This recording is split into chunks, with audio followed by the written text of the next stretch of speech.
Hi guys. Can you guys hear me? Let's see if you can. I have no idea. Hi. So supposedly it's supposed to work like this. Truth and transparency is ending and it's supposed to bring everybody here. We've never done this before, so I have no idea. Hi Dark C. Hi Sandra Stevens. Hi BG. Hi Aussie Jen. Hi Susan S. Octavia. TN Voles. Oh my gosh. Okay. Saying Mezzi. So we have a few people. Hi, Leah, who are mods just for today because I have no idea what's gonna happen. So we'll see how this works out. And it'll be the first time. Hi, Chains No More. Hi, Pinchy. I hope I'm saying your name right. Hi, Lala. Hi, Bammy, missed you. So hi, Hollywood. Yes, there's a part three. The part three just came out in on Saturday. So I asked Howard Bloom to join us in chat because I want to read it nonstop. I have a lot of opinions about it. And hi, Angela. Hi, Christina. Hi, Boston. Did it work? Did it bring you guys over? Did it? I have no idea if it actually worked. If it actually, it did it transport you guys. I have no idea. I wanted to be, I was there at the end, but I wasn't there for the transfer because I had to start this. So I was like, no idea. Hi. Hi, everyone. Hi, Alice. Thank you guys for being here. So, it's going to be part one, part two. You guys might have already read it, but sometimes it's just nice to sit back and have someone read it to you. I'm going to grab a water really quick.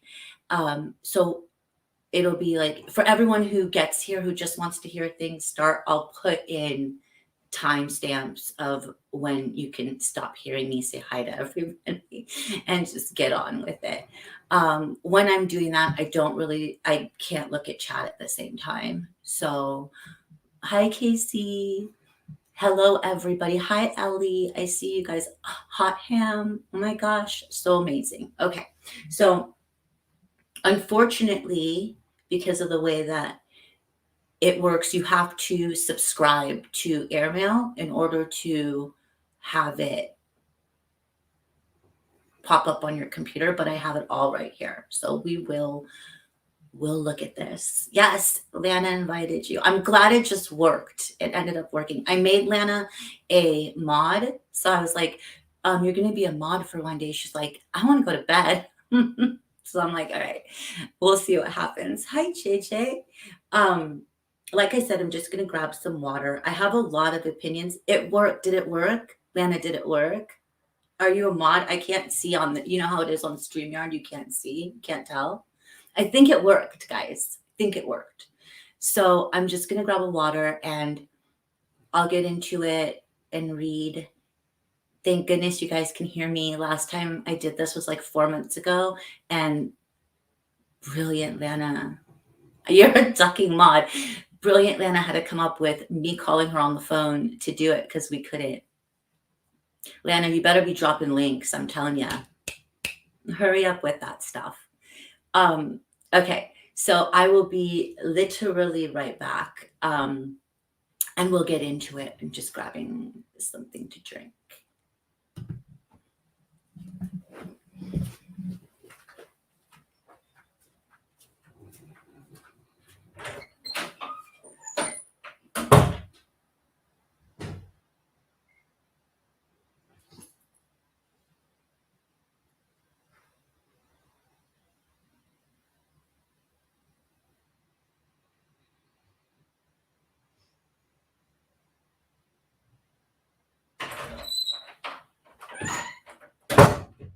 Yay, it's so loud. And the puppies are here.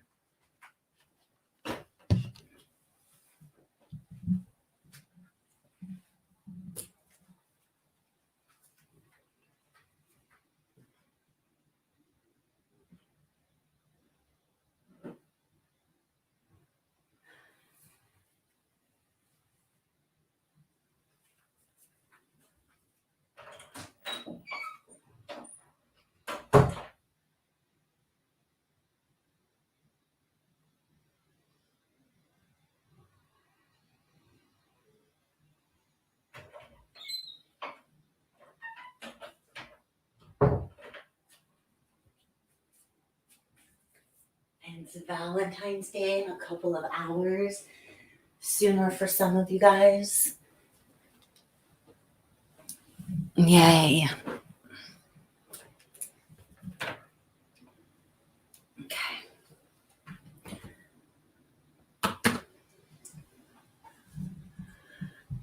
Okay, good. Hey.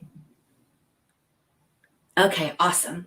So when I start, it's just going to be a read through because that's how people want it. They don't want commentary. You are your downing fireball. I haven't had, and I need a fireball right now, I feel, but okay. So this is going to be part one, and let's get into it. Oh, you want to see the doggy? There's Holly. He's sleeping. He's being cute. So cute. Happy Valentine's Day, everybody. I can't. I'll have everyone. Lana wants to get graded on her mod skills. So drop. This is the first time I'm monetized. So and I have memberships. So drop memberships. I'm gonna make you work. It's fine. Just everyone be good. Sarah, Claire, miss you. Okay, so we ready to get into this, you guys? All right. My voice has to last for the whole thing. So this is going to be part one. Drop it. There we go. Okay. The Eyes of a Killer. This is by Howard Blum. Let me just plug his stuff for a minute. He also Happy Valentine's Day, and I ain't talking virgin. Thank you so much, Lana.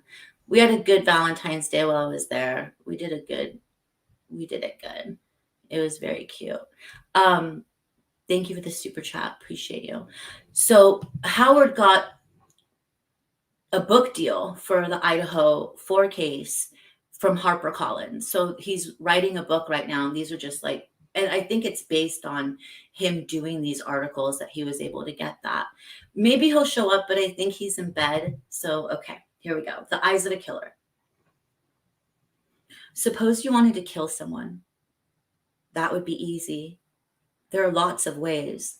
But suppose you wanted to kill 4 people, all in the same house, all within moments of one another, and you choose to use a knife. That would help eliminate the noise, but it would require skill, strength, and endurance. Murder is hard work, especially if people fight back. Then there's the really big obstacle. You want to get away with it. You're determined to stab 4 people living in a single home in the still of night and then disappear without leaving a clue to your identity. Now, that's a more difficult challenge. But you did it. You have everybody stumped. It's the perfect crime. That's the real life mystery that had enshrouded the pretty northern Idaho college town of Moscow, pronounced not like the Russian capital, but to rhyme with Costco. The locals, with no attempt at irony, quickly reprimand newcomers. It had been a football Saturday in mid-November, the last home game of the 2022 season for the University of Idaho Vandals. The Kibbe Dome packed with more than 7,600 fans. And despite the disappointing loss, Saturday night was still party night for a college celebrated in knowledgeable polls as the best party school in the state.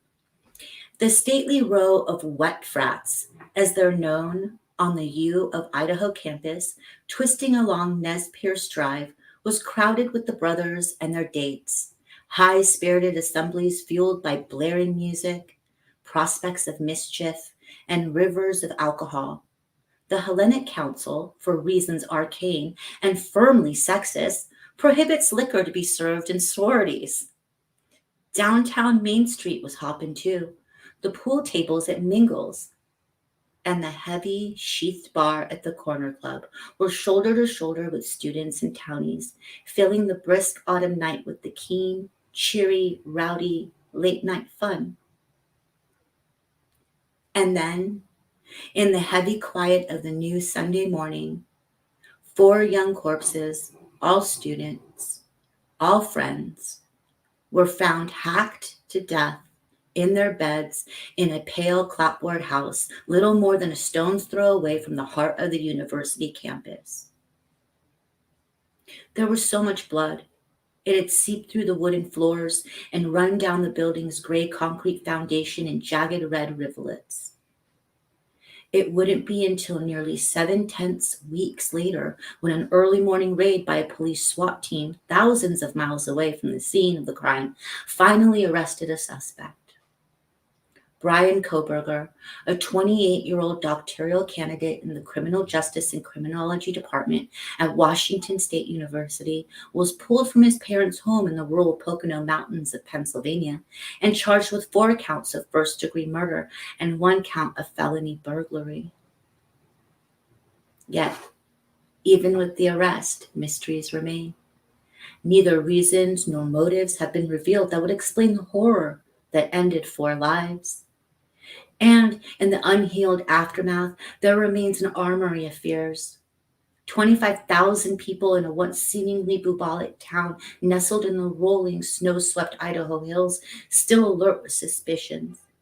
Neighbors seared by the mystery of 4 perplexing deaths. Victims who have left themselves victimized too. Later, when it became necessary to fix blame for the initial confusion over the gravity of the situation, fingers in the Moscow Police Department pointed to the dispatcher.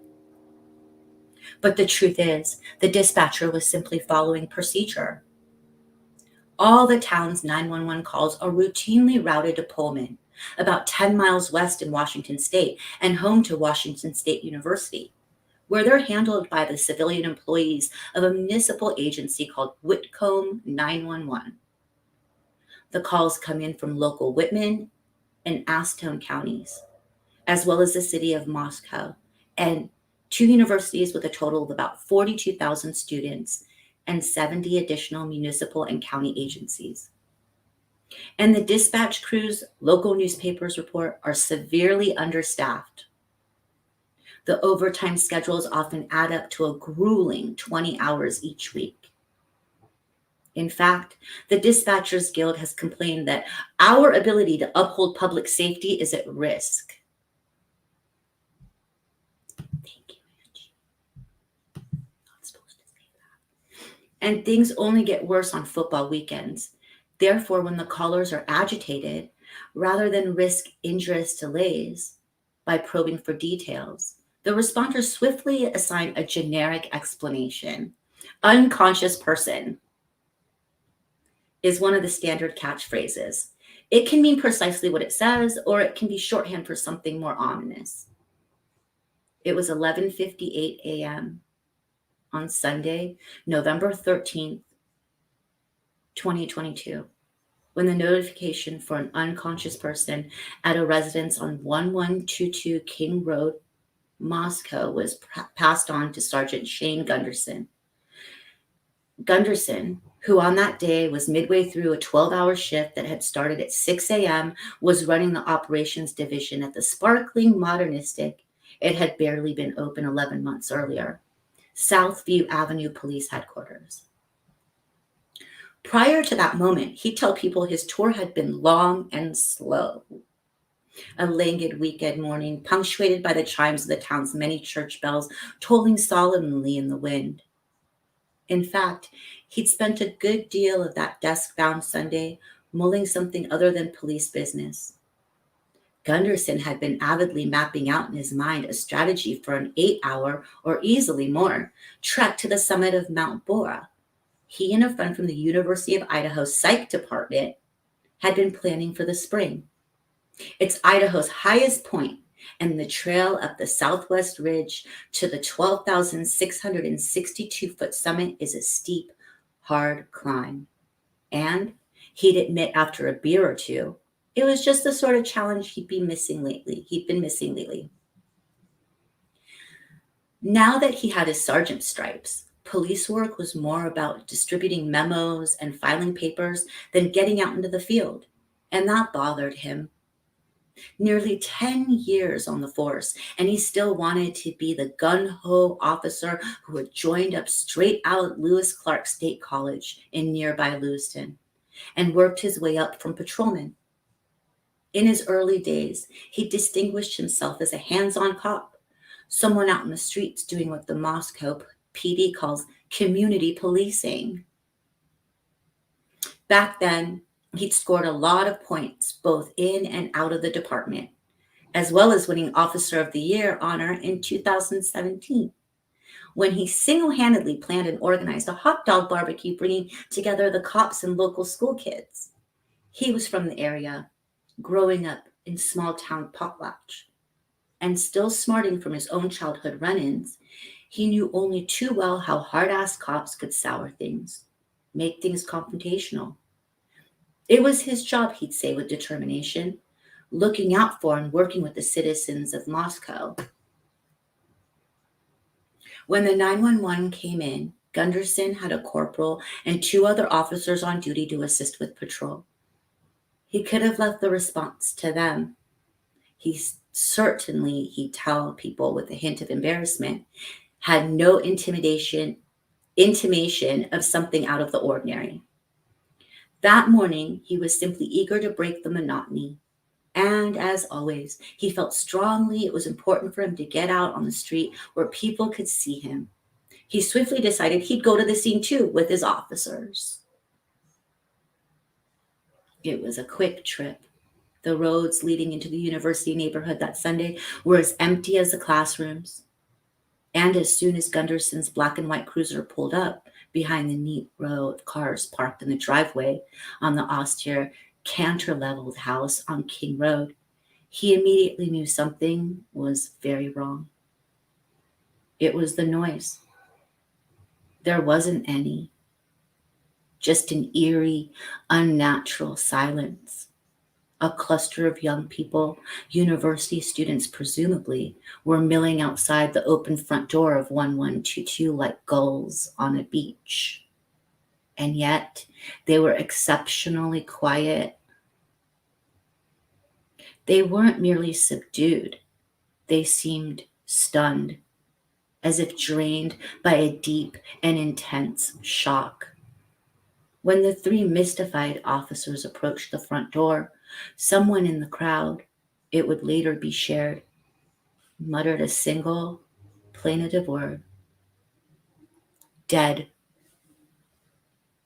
Still, Gunderson would confess to others he was unprepared for the strong smell of blood that rose up in his nostrils the moment he walked inside. The coroner, who had once been an emergency room nurse in an earlier stage of her life, would describe the scene in press interviews as chaos, lots of blood. Few others would even attempt to put into words what they saw. There are moments, cops will tell you, that are too profound, too unnerving to be experienced in the present. All you can do is move forward. There will be time later to try to make sense of it all. Procedure takes precedence.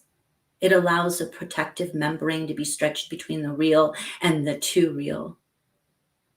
All other thoughts, all other feelings become extraneous. And so Gunderson and his 2 officers, largely mute, almost robotic in their movements, now stepped carefully across the blood-streaked wooden floor and proceeded to inspect a crime scene. Wedged against a hill, the house rose up on 3 distinct levels from a platform base like an ancient Persian ziggurat. The officers set out to inspect each floor. They moved cautiously, not knowing what they'd find. Yet, of course, by now, they knew. The first floor, nevertheless, was a surprise. There were 2 bedrooms, and when they anxiously entered each one, there were no signs of anything out of the ordinary.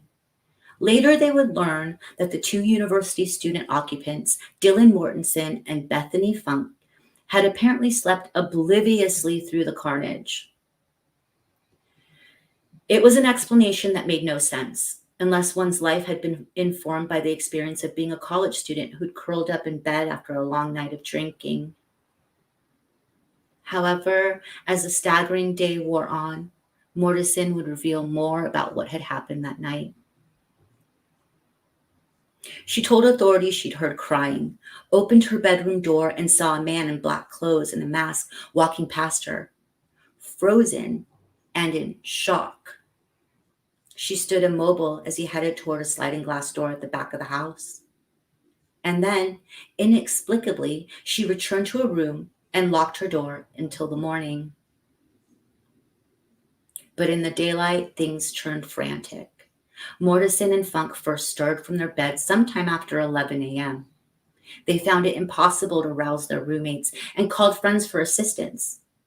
And then, in the torrents of confusion, after the friends had arrived, one of their cell phones was used to make an agitated 911 call that resulted in the unconscious person message, which was relayed to Gunderson. The trio of officers, meanwhile, proceeded with haste to the second floor. They opened the bedroom door to find two dead bodies, a male and a female. The pair were gruesomely drenched in blood, yet both their good-looking faces had, oddly, been preserved like masks. Even at that probing moment, it was difficult. One of the young officers would later nearly wail to look at a 20-year-old pair, Xana Kernodle, a grave, sad-eyed beauty who was Pi Beta Phi, and her happy-go-lucky tousled hair Sigma Chi boyfriend Ethan Chapin, a triplet from Conway, Washington, whose surviving brother and sister also attended the university and not considered the glow of the once rich promise that had been so viciously extinguished. At her high school graduation in Post Falls, Idaho, Xana had confidently written on her mortarboard, "For the lives I will change." On the third floor, things got, if possible, worse. In one bedroom, lying in a single bed, were two inert women, Madison Mogan and Kylie Gonsalves. They might have been sisters, so similar were the 21-year-old's pretty Barbie doll-like sculpted features, their long cascades of thick, streaked blonde hair falling down to their narrow shoulders. Yet in death, there was one gruesome difference. Kaylee, it would be reported, had been hacked with a particular ferocity. It was as if her wild assailant, or was it assailants, had been intent on gouging out chunks of her flesh. Large punctures was how the lacerations had been described. Maddie's wounds, while no less fatal, appeared less feral, more measured, at least in comparison. Across the narrow hallway was one final door. The officers pulled it open. And at last they discovered a sign of life. A fluffy, caramel-colored dog. It was Murphy, Kaylee's frisky labradoodle. He was unharmed, not marred by even a speck of blood. A small consolation, and barely one at that, for all they'd seen and were only beginning to process.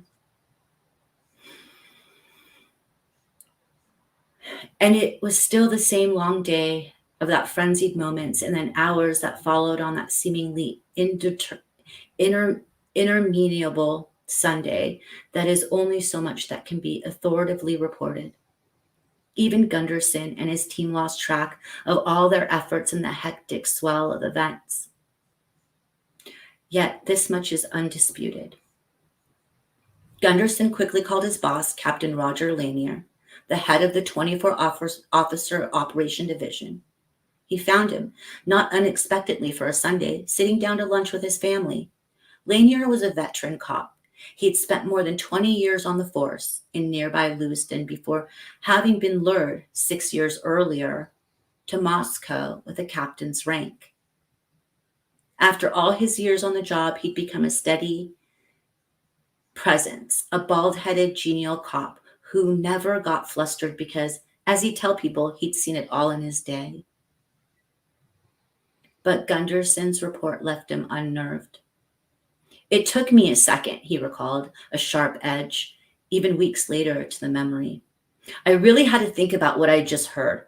4 murders in Moscow, Idaho was so out of character.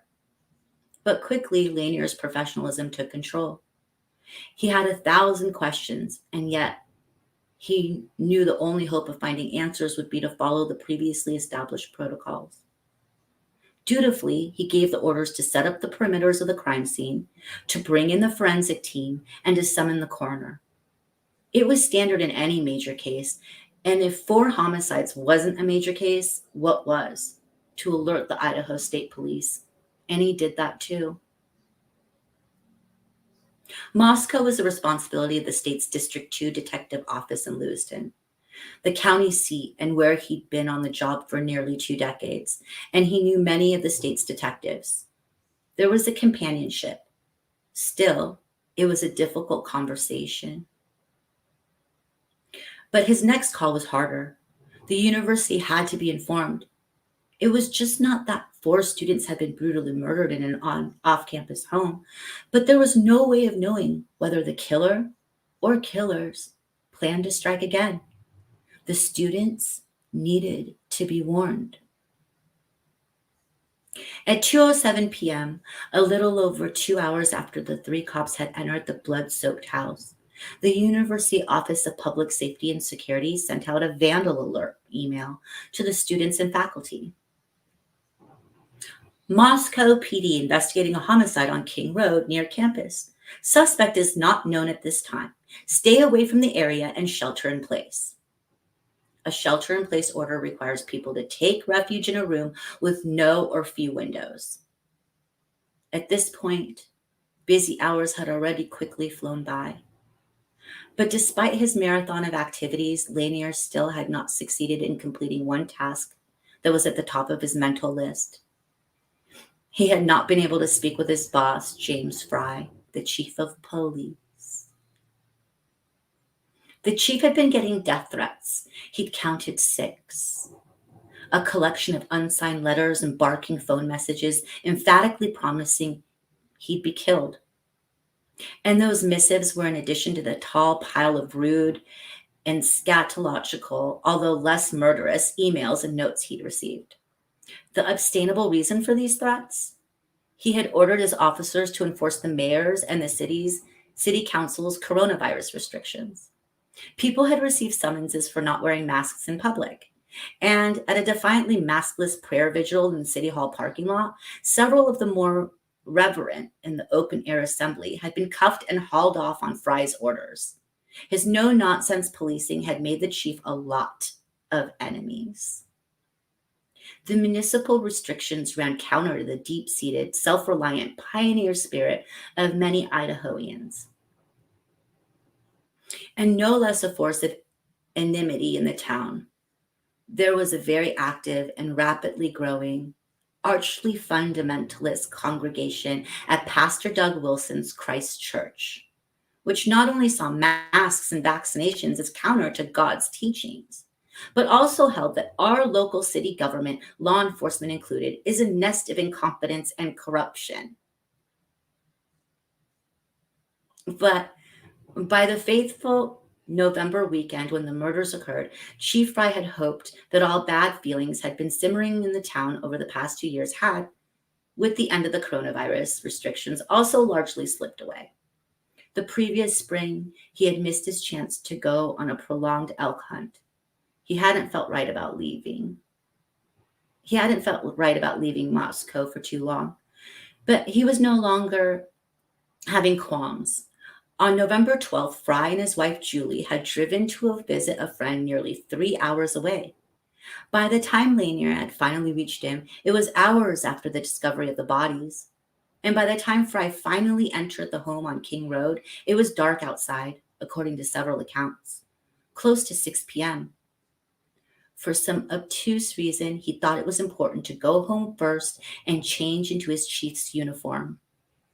Perhaps he hadn't fully grasped the magnitude of the disaster, Or maybe after nearly 28 years as a Moscow cop, he had felt the imprimatur of his uniform was integral to his ability to command. But what he saw that evening left him, he would confide to a friend, physically and emotionally drained. He was the father of two daughters who had attended the University of Idaho, and he had graduated from the university nearly 3 decades earlier. It was impossible, he said, not to feel a visceral tie to the victims and to their parents. The cruelty of the crime was deep and affecting, and yet he knew there was police work to be done. His mind was racing, but perhaps within moments of a buried memory, he pushed himself forward. 3 years earlier, Fry had been chosen to attend the 10-week course on the FBI's National Training Academy at Quantico, Virginia. He was on the cusp of turning 50, and the impending milestone, he'd confide to a close friend, had triggered a soul searching. He'd wanted to prove that even as he was acknowledging the inevitability of his soon becoming a senior citizen, he was still the sort of cop who could break up a bar fight or strap on SWAT gear when some local went berserk and started shooting up the courthouse. A chief goes to lunches at the Chamber of Commerce and plays golf with the mayor. Fry wanted to show he could still be more. His friends called him old school, and it was an appraisal that had always sat well with him. So it had been very important to Fry to complete the 6.1-mile obstacle course at Quantico called the Yellow Brick Road. The signs nailed to the tree at the starting line read, "Hurt, agony, and pain." There was climbing over walls, crawling under barbed wire, sloshing through streams, hauling up steep cliffs, and running full speed through rocky, winding trails. And Fry did it. The certificate he received in recognition of this accomplishment is displayed with pride across from his desk in headquarters. It was what he first talked about when he talked about his time with the FBI. But on this unsettling evening, another memory reached out to him. A day or so before he'd taken on the Yellow Brick Road, he had been to a class led by a member of the FBI Behavioral Science Unit. The lecturer had explained how the Bureau had been able to get into the heads of killers. They had studied what made them kill and how to catch them before they would kill again. What if, Fry asked himself with a sudden alarm, a serial killer had attacked the 4 students?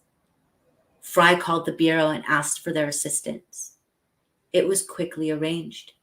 A team of agents, eventually about 40 in total, would be dispatched to Moscow. A smaller group flying in from the Salt Lake City office would be arriving as soon as tomorrow. And as he'd specifically requested, 3 members of the Behavioral Analyst Unit, 2 men and a woman, were also being dispatched. Fry, however, wasn't done yet. He'd been working restlessly throughout the night, but with the dawn of the new day, he realized there was something he'd forgotten. When Rand Walker got the call, he was in his GMC pickup heading down the twisting 700-foot driveway that led from his house to the main road into town. He looked at the caller ID and figured that he knew why the chief was calling first thing in the morning. His friend wanted to apologize. A week or so earlier, Walker, along with his band, had been playing at Booster's Coffee House and Pub downtown. They performed 70s cover songs, a lot of Eagles, a lot of Van Morrison, and their version of Neil Diamond's Sweet Caroline was a get-out-of-your-seat favorite. They had quite a following in northern Idaho, and the chief had promised to be there, only he'd never shown. "No problem, Chief," Walker began breezily. "I know you got plenty to do. You'll catch us next time." "It's something else," Fry said curtly. "I need you to stand by." Immediately, Walker knew something awful had happened.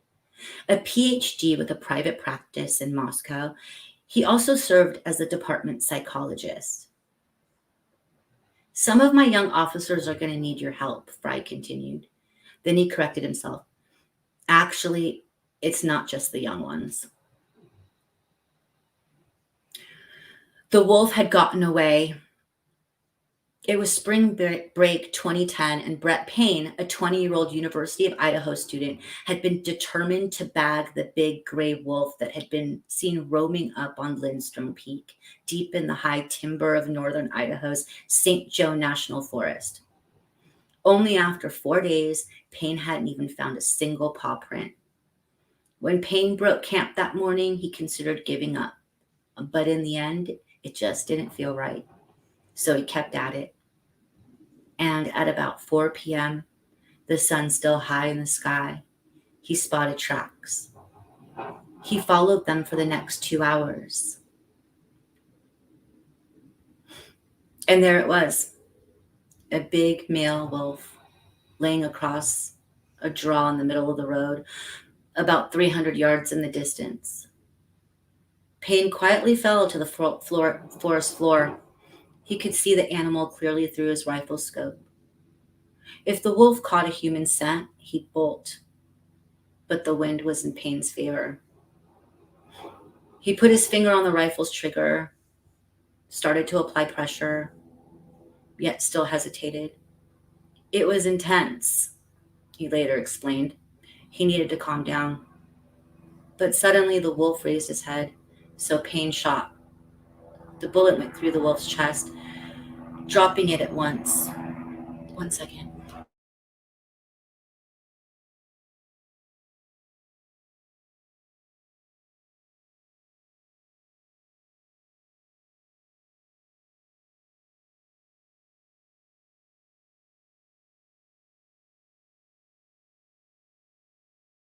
Helicopters in LA.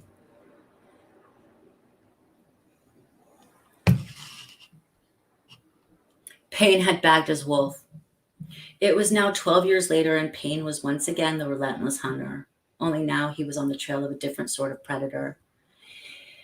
He was a lead police investigator in the 4 King Road homicides.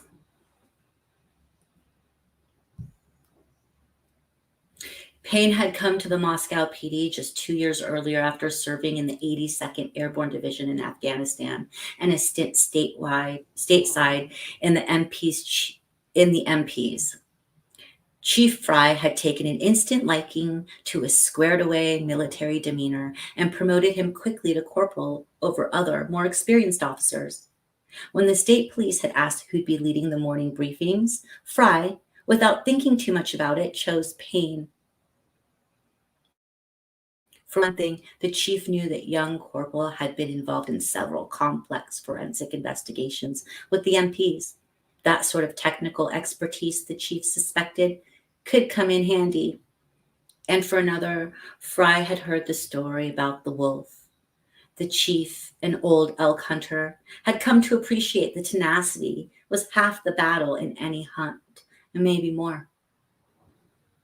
And so nearly every morning at 7 a.m. in the weeks following the murders, Payne would be up at the front of the conference room in police headquarters leading the case briefings. The room was big, filled with rows of polished blonde wood tables sitting on a gray patterned carpet. Ceiling lights kept things very bright, and there was a band of small rectangular windows running in a row near the top of a side wall that let in light too. Everything looked brand new and very corporate, as if a mid-level insurance company had just moved in. But there was a murder board up front with rows of gory homicide photos, and everyone in the room had a gun. The conferences would begin with a recitation of what the investigators knew. It was not a long list. Consider. Fact. 4 students were killed in their sleep, sometime between 3 and 5 a.m. In the weeks ahead, they develop a more precise timeline. The murders, the authorities deducted, occurred between 4 and 4:25 a.m. Fact. There was no sign of forced entry or of robbery. Fact. A single weapon had been used, a long bladed knife, and a tan leather knife sheath stamped with the U.S. Marine Corps insignia was found lying next to Mogen's bed. Fact. There was no trail of blood outside the house. Fact: the house was a repository for a large collection of forensic evidence: blood, saliva, hair, prints, DNA. But whether any of those belonged to the killer, after the autopsies, the general consensus held that it was a single assailant, still was undetermined. It says next to the bed. We've heard on the bed. The article says next to the bed. These were all, the investigators agreed, important pieces in the puzzle. Yet they were not enough. For more than 3 weeks, the early morning conferences ended in a grim litany of what remained unknown. They couldn't figure out how the killer had gotten away seemingly without leaving a clue. And they had no idea why he had chosen these victims. It was an Arthur Conan Doyle back in 1887 who first introduced the role of consulting detective. Here in London, Doyle's ingenious hero Sherlock Holmes boasted, we have lots of government detectives and lots of private ones. When these fellows are at fault, they come to see me, and I manage to put them on the right scent. And now, as the investigation in Moscow plodded on, and frustratingly on, an exasperated Chief Fry appealed to the locals to become, in effect, consulting detectives. He wanted help to put his men on the right scent. Detectives are looking for context to the events and people involved in these murders, a Moscow PD press release announced. To assist with the ongoing investigation, any odd or out of the ordinary events that took place should be reported. And nearly begging, the release urged, your information, whether you believe it is significant or not, might be the piece of the puzzle that helps investigators solve these murders. The tips poured in.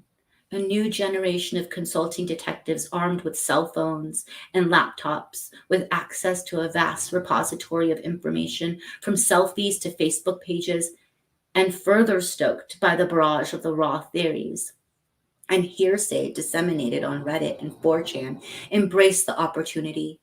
It was a real-life mystery that had compelling allure of the particularly thorny CSI episode. And not least, the police were pleading for help.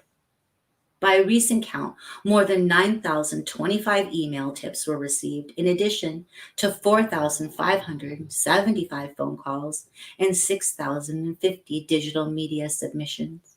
An army of law enforcement analysts was assigned to the long, daunting task to see if in all the oysters there was a single pearl. It was the back-bearing of all time. Much of it led down rabbit holes of speculation. Some of it not for wrong-headed but cruel. Some was just not wrong-headed but cruel. Innocent ex-boyfriends, a hoodie-wearing bystander lurking at a food truck where Maddie and Kaylee had ordered early morning bowls of carbonara to soak up the alcohol ingested during the last carefree pub crawl of their lives. A bro neighbor who insisted on sharing rambling anecdotes with every reporter who knocked on his door, and frat brothers who were rumored to be stoked up on steroids and driven by long-gestating grievances were all callously and persistently slandered with a malicious authority. It got so madcap that a history professor at the university decided she had to sue to put an end to one internet sleuth's bizarre speculation that a failed romance with one of the women had driven the teacher to kill. And then the analyst hit a gold seam. The overnight assistant manager, her name at her request remained secret, for a gas station on Troy Road, not far from the house on King Road, had decided she might as well see what she could do. She'd not been working the night of the murders, but nevertheless, she spent the downtime on a graveyard shift reviewing the videos recorded by the station's surveillance cameras on November 13th. I had a weird feeling, she said later. For 2 nights, she intermittently kept at it but found nothing. Then, on the 3rd night, she spotted a white car speeding down Highway 8 before turning pell-mell down a side street. She took a screenshot of the car and emailed it to the tip line address. 2 days later, Moscow police arrived at the gas station and confiscated hours of surveillance footage. And after just a quick view, they began to feel the hunt was on at last. Encouraged, they reached out on a hunch to Kane Frantich. Franz Trich. Franz Trich recently retired and now investing in real estate, was a freewheeling guy who shares on his website that he listens to classic vinyl while drinking single malt scotch. He also owned a 6-unit rental complex on Linda Lane, about 3/10 of a mile from where the bodies had been found, with a surveillance camera fixed to the roof. I downloaded it and gave them access to everything from 2 a.m. through noon on that Sunday the 13th, he said. Once those tapes were reviewed, the same telltale white car was spotted. And again, it appeared to be making a breakneck getaway through the dark 3 a.m. streets. With this confirming sighting, a different pace, a different mood took over the investigation. The team felt they could now march forward with a purpose. The FBI laboratory enhancement had succeeded in deciphering the blurry image of the car. It was a white 2011 to 2013 white Elantra. There were 22,000 Hyundais in the region that matched the search criteria. And one of them, the police were starting to suspect, had been driven by a killer. Only finding the one Elantra that would lead to an arrest loomed as a needle in a haystack sort of challenge. The search, even with a small army of burrowers, was a nearly impossible task. Then, as the holiday season approached, there was a hint of a Christmas miracle. Chief Fry, for once upbeat, met late in the morning of December 20th with Rand Walker, the department psychologist, and Rod Opes, one of the police chaplains, in the courthouse law library. It was one of the few places they could huddle where the chief felt no one would be listening. "I'm going to need you two to get ready," he said with deliberate coyness. "I'm going to need you before too long." The two men eagerly asked whether there had been a break in the case. Fry did his best to rein in a pregnant smile. "All I'm saying," he reiterated, "is I need you both to stand by. I might be calling you very soon." But at 4:30 that afternoon, the Moscow Police Public Communications team issued a flash update. "Investigators are aware of a Hyundai Elantra located in Eugene, Oregon, and have spoken with the owner. The vehicle is not believed to have any relation to any property in Moscow, Idaho, or an ongoing murder investigation." And just like that, the psychologist and the chaplain knew that the chief, despite the hopeful conversation earlier that day, would not be calling them anytime soon. Meanwhile, as the hunt for the Elantra proceeded with tedious concentration, the no less discouraging challenge of finding a clue in the forensic evidence, a vast muddle of prints, blood, and DNA that had been collected in the house, was brought vividly home. Body cam footage was released of a call at the King Road residence 2 months before the murders by a trio of Moscow cops in response to a noise complaint from an annoyed neighbor. At first view, the footage was deeply poignant. The house seemed to be nearly shaking with festive noise. Tyler Childers' feathered Indians boomed from the speakers. Kids were calling happily to one another, a giddy mix of bouncy, energetic voices. It was a Thursday night, and there was a party going on. This is what it's like to be young.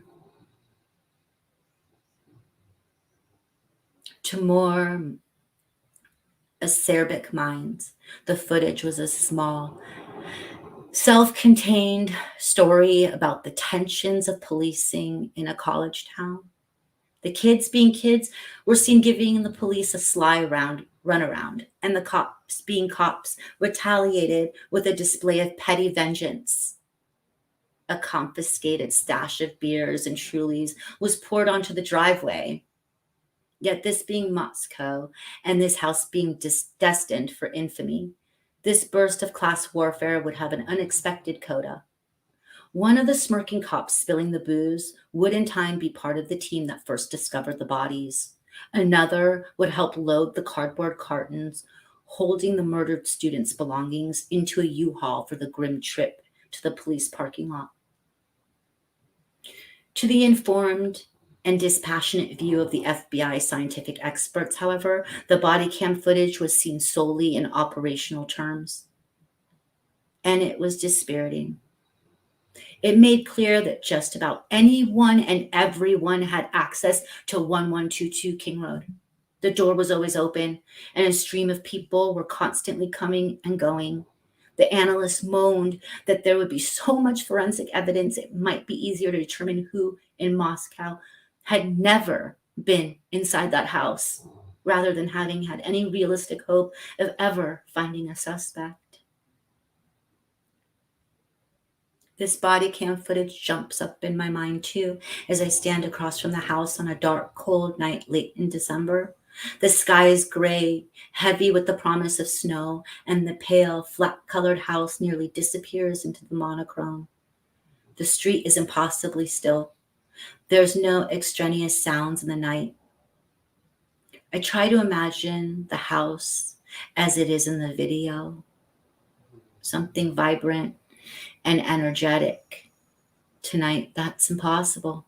All I see is a scene painted and grisly, an icon of horror. Suddenly, I'm trapped in a very bright cone of fierce white light. I'm taken by surprise, stunned, in fact, and my first startled, terrified thought, this is what it might have felt like to have been awakened without warning from a deep sleep, and to find yourself staring at someone raising a knife. I'm going to mute because of this, and then actually I'm just going to close this door because that's annoying. There's just too much aircrafts out here. No, it's fine. It's actually fine. It's not as bad. Okay, sorry. Suddenly I'm trapped. Okay, he's trapped. Okay. This is what it might have felt like to have been awakened without warning from a deep sleep, and to find yourself staring at someone raising a knife. And then I hear a voice. You gotta be careful there, it's icy.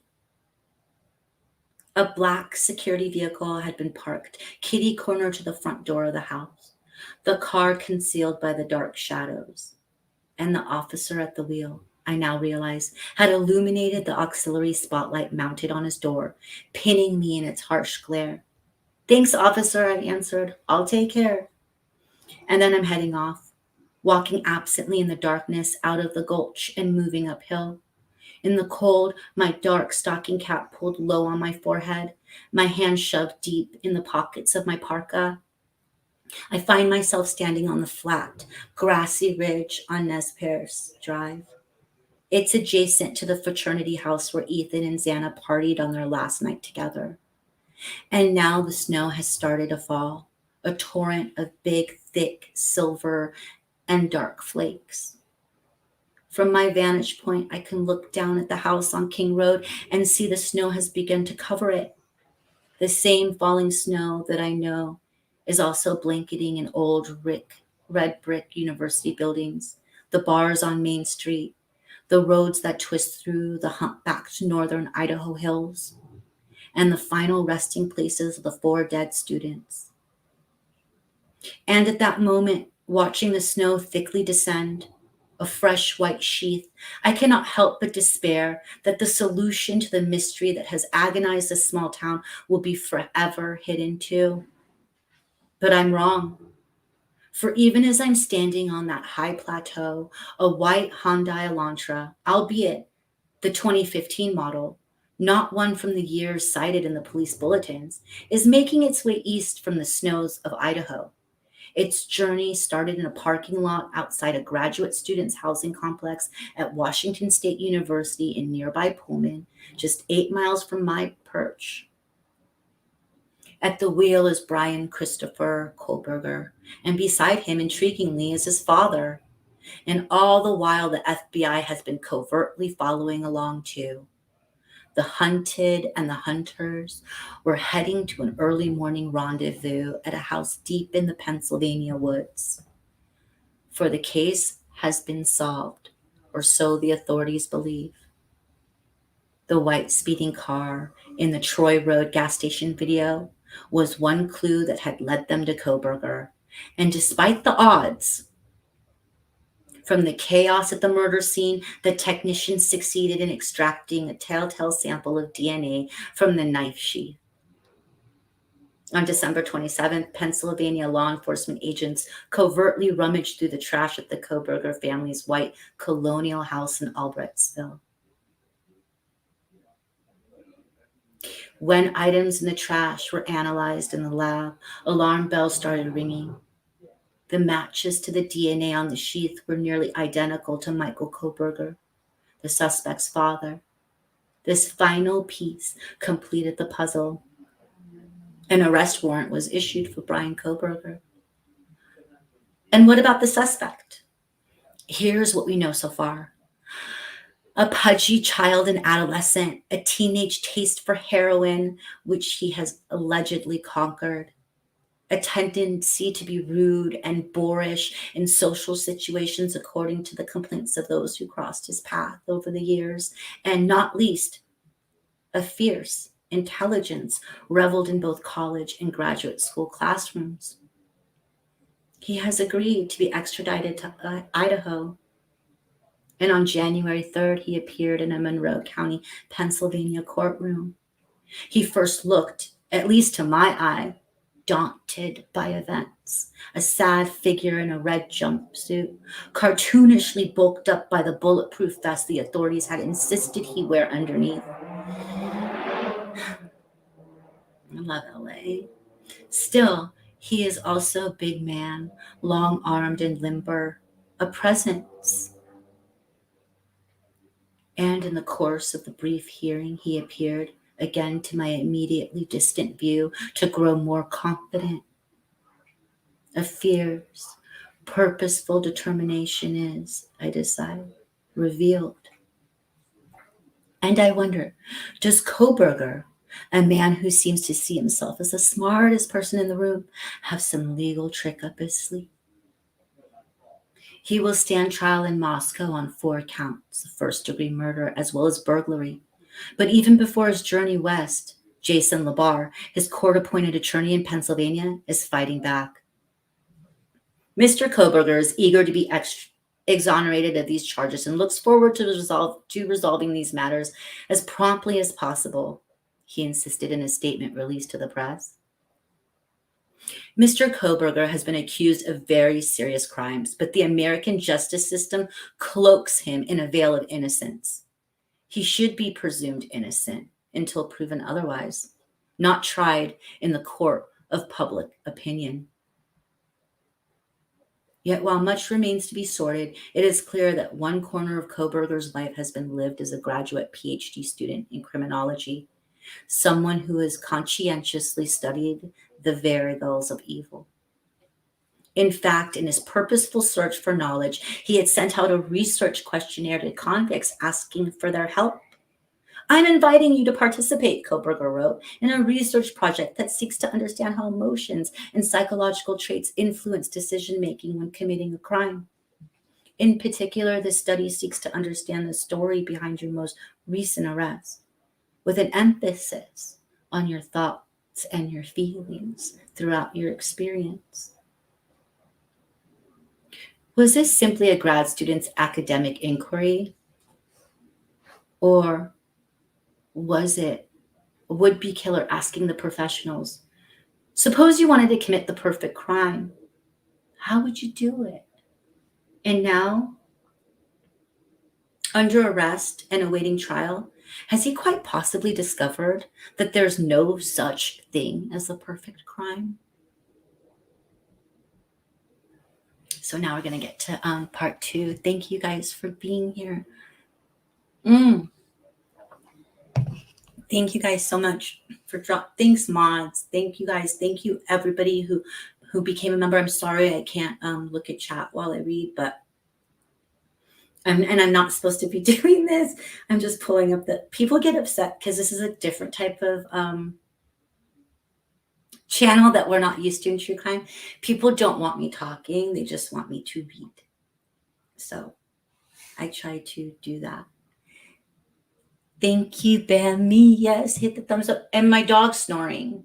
You know what I should probably do right in between? I'm gonna shut that door because it is kind of yucky, huh? Like you're trying to fall asleep to hear that stuff. Hi, Denise. Thank you for being here. I love you too, Boston. Wait, I was trying to put you up. Thank you, guys. Hold on a second. Let me just do that real quick.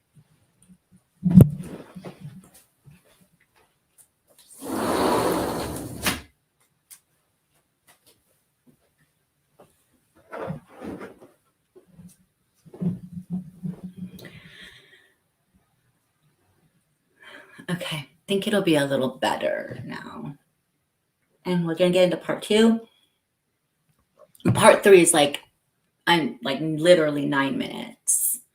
I hope you guys are enjoying yourself. Grab something to drink and or eat and just close your eyes. Don't worry about chat and relax. If you guys are, it's only like 8 here, but if it's a little bit late. Hi, Lizette. Thank you so much. I'm glad you're enjoying it. Thank you guys for all the love. Really, really, really appreciate it. Oh my God, Vicky S is here too. Darksea, love you. Thank you, New Orleans lady. Oh my God, you guys are amazing. Thank you so much. Okay. So let's do this. Octavia, baby girl, where are you? Grammy. Thank you, Grammy. Thank you. Long time. Megan R. Hi. Okay. I'm getting on with it. People will get. You don't understand. We're used to this in lives, but okay. So, Eyes of the Killer, Part 2. Again, this is Howard Blum. He got a deal to write a book about the Idaho 4 murders from HarperCollins. And if you don't know, HarperCollins is just amazing. Like, I mean, they're just a really big company, so I'm sure they were really impressed. Okay, let's get on with it. Eyes of the Killer, Part 2.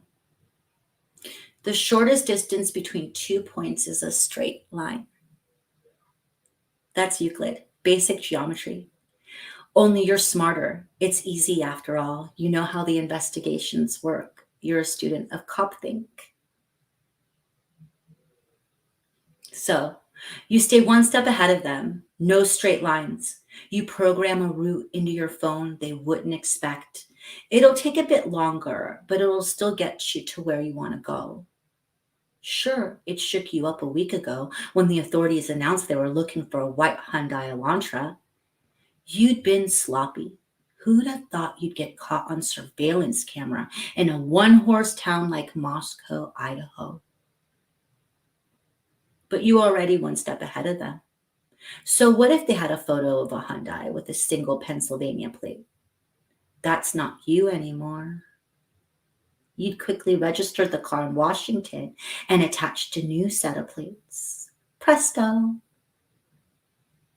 That's why you've gotten away with it for 6 weeks, and you'll keep getting away with it because you're smarter than they are.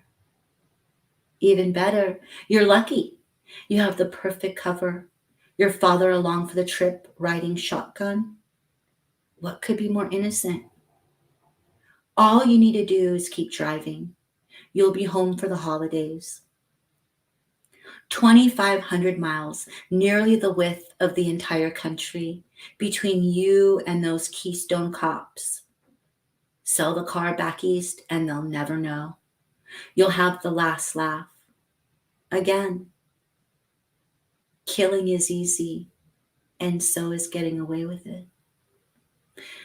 Doubtless, these are only speculations. The hard facts, especially for a case that has held the nation's attention for the past 3 months like a magnet, are frustratingly narrow. Brian Koberger, a 28-year-old doctoral candidate in the Criminal Justice and Criminology Department at Washington State University, has been charged with 4 counts of first-degree murder and 1 count of felony burglary. as a lone assailant in the November 13th stabbing deaths of 4 University of Idaho students: Madison Mogen, Kylie Gonsalves, Xana Kernodle, and Ethan Chapin.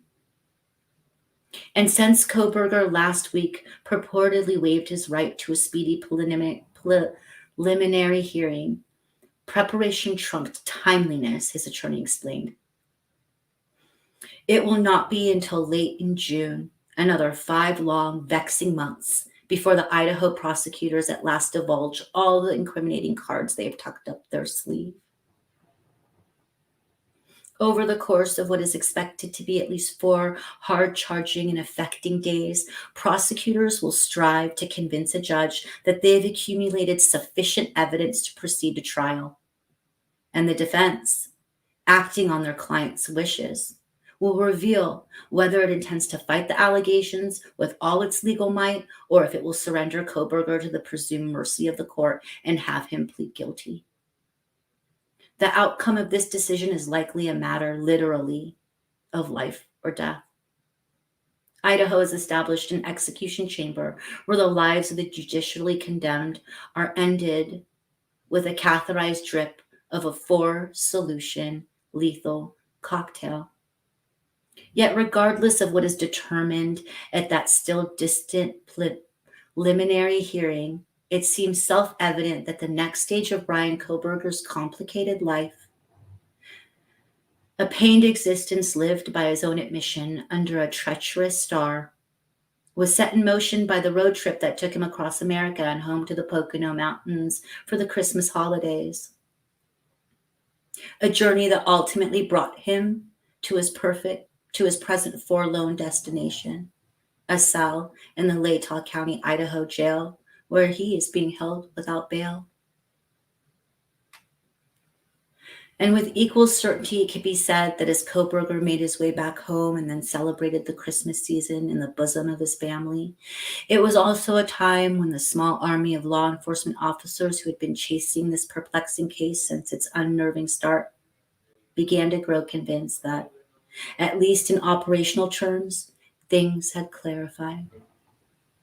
They knew, as any pack of bloodhounds would know, that they had the scent. And although they dared not breathe a word to the media, or, for that matter, even to their weary loved ones, they were closing in. Michael Koberger was worried about the snow.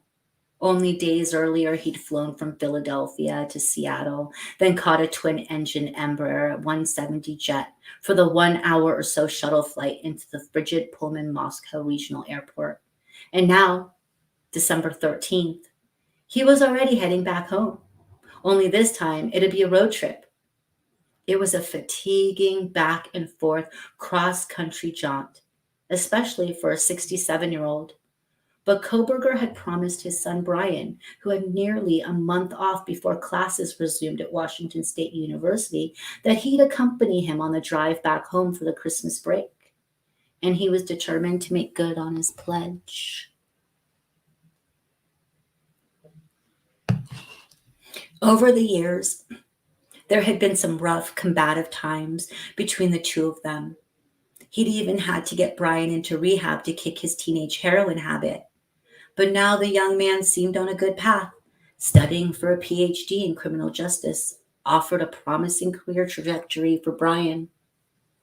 And it can be imagined, it must have puffed up a father with a prideful sense of parental accomplishment.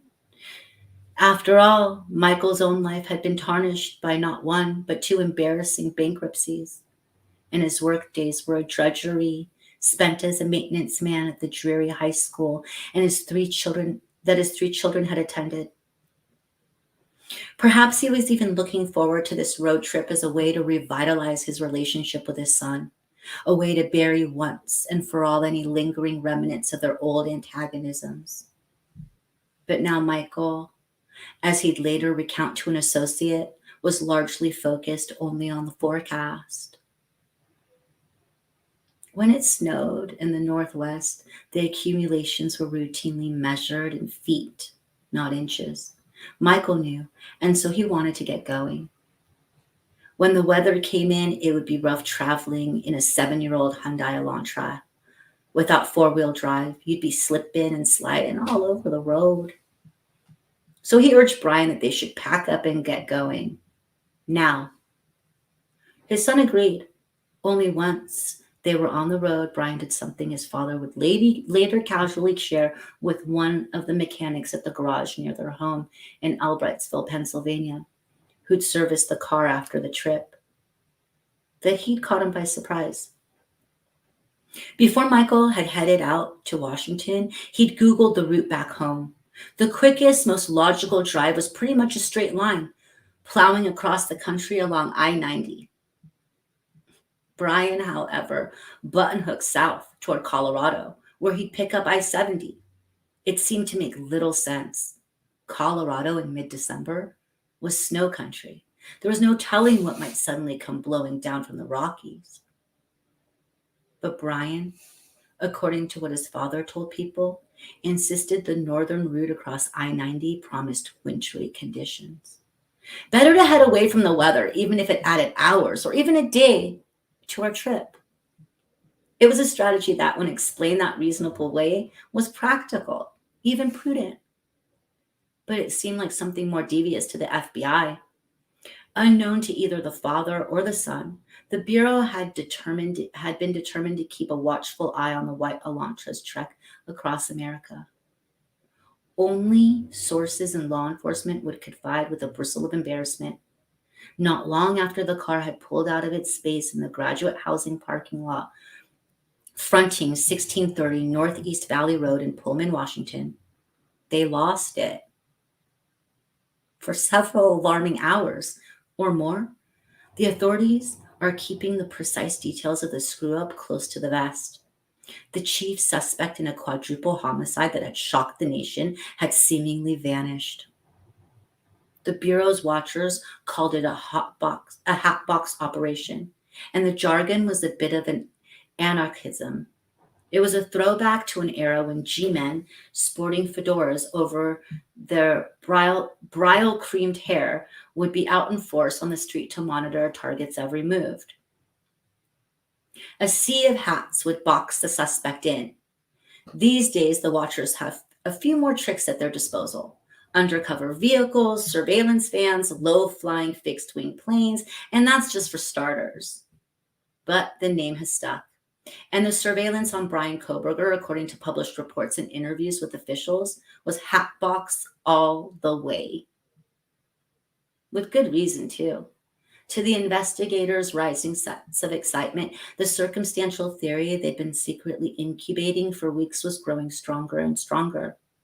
Back on November 25th, Moscow PD had whispered to local lawmen to keep their eyes peeled for a white 2011 to 2016 Hyundai Elantra. It wasn't November 25th that they told local people. Okay, I can't comment, sorry. Okay. Back on November 25th, Moscow PD had whispered to local lawmen to keep their eyes peeled for a white 2011 to 2016 Hyundai Elantra. One had been caught on surveillance video dashing about the neighborhood not far from the King Road crime scene in the early morning hours immediately following the murders.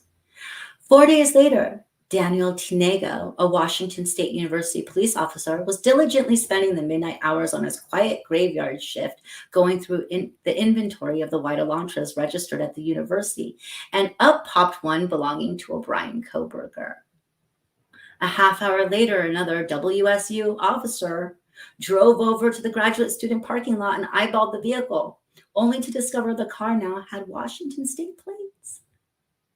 Later in the still new morning, this morsel of intelligence, interesting but certainly nothing provocative, was passed on to Corporal Brett Payne, the gun-ho former Army MP who was the Moscow police lead's investigator.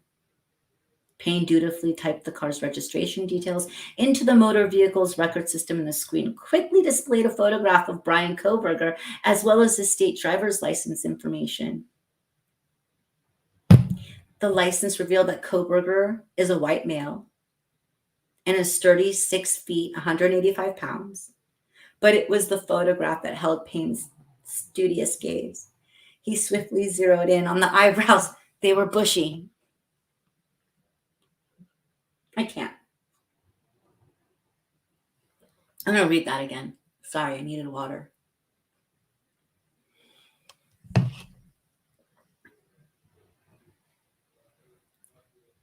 But it was the photograph that held Payne's studious gaze. He swiftly zeroed in on the eyebrows. They were bushy. And that, Payne realized, with a mounting sense of triumph, was precisely the sort of telltale clue that he'd been praying for over the past 2 weeks. For all along, since the very first days of this grim case, he and the smaller inner circle of investigators had been guarding an explosive secret. They had an eyewitness. They had an eyewitness.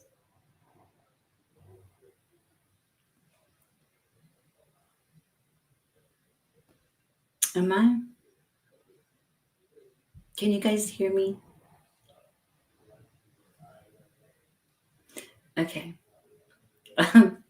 Sorry. They had an eyewitness. Okay. Dylan Mortensen, one of two 19-year-old surviving roommates, had seen the killer. At a little past 4 a.m., just about when the detectives theorized the 4 students had been hacked to death, she'd heard a plaintive cry. Anxious. Okay, thank you. Anxious, she opened the door to her second-floor room and saw someone. A man dressed ominously in black was walking toward her. He was, she vividly recalled, the details forever etched deep in her memory, at least 5 feet 10, not bulked up, but still trim like an athlete. And he wore a mask that covered his mouth and nose, but not his eyes or his eyebrows.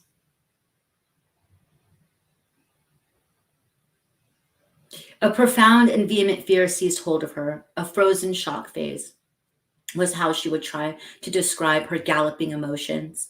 But the black-clad intruder continued past her as if she were invisible and headed toward a sliding glass door that led out of the house. For reasons that continued to be bound tight with the bands of mystery, Dylan returned to her room, locked the door, and didn't emerge until after 11 a.m. Only then did she summon friends who, in a state of full-blown panic, at last called 911.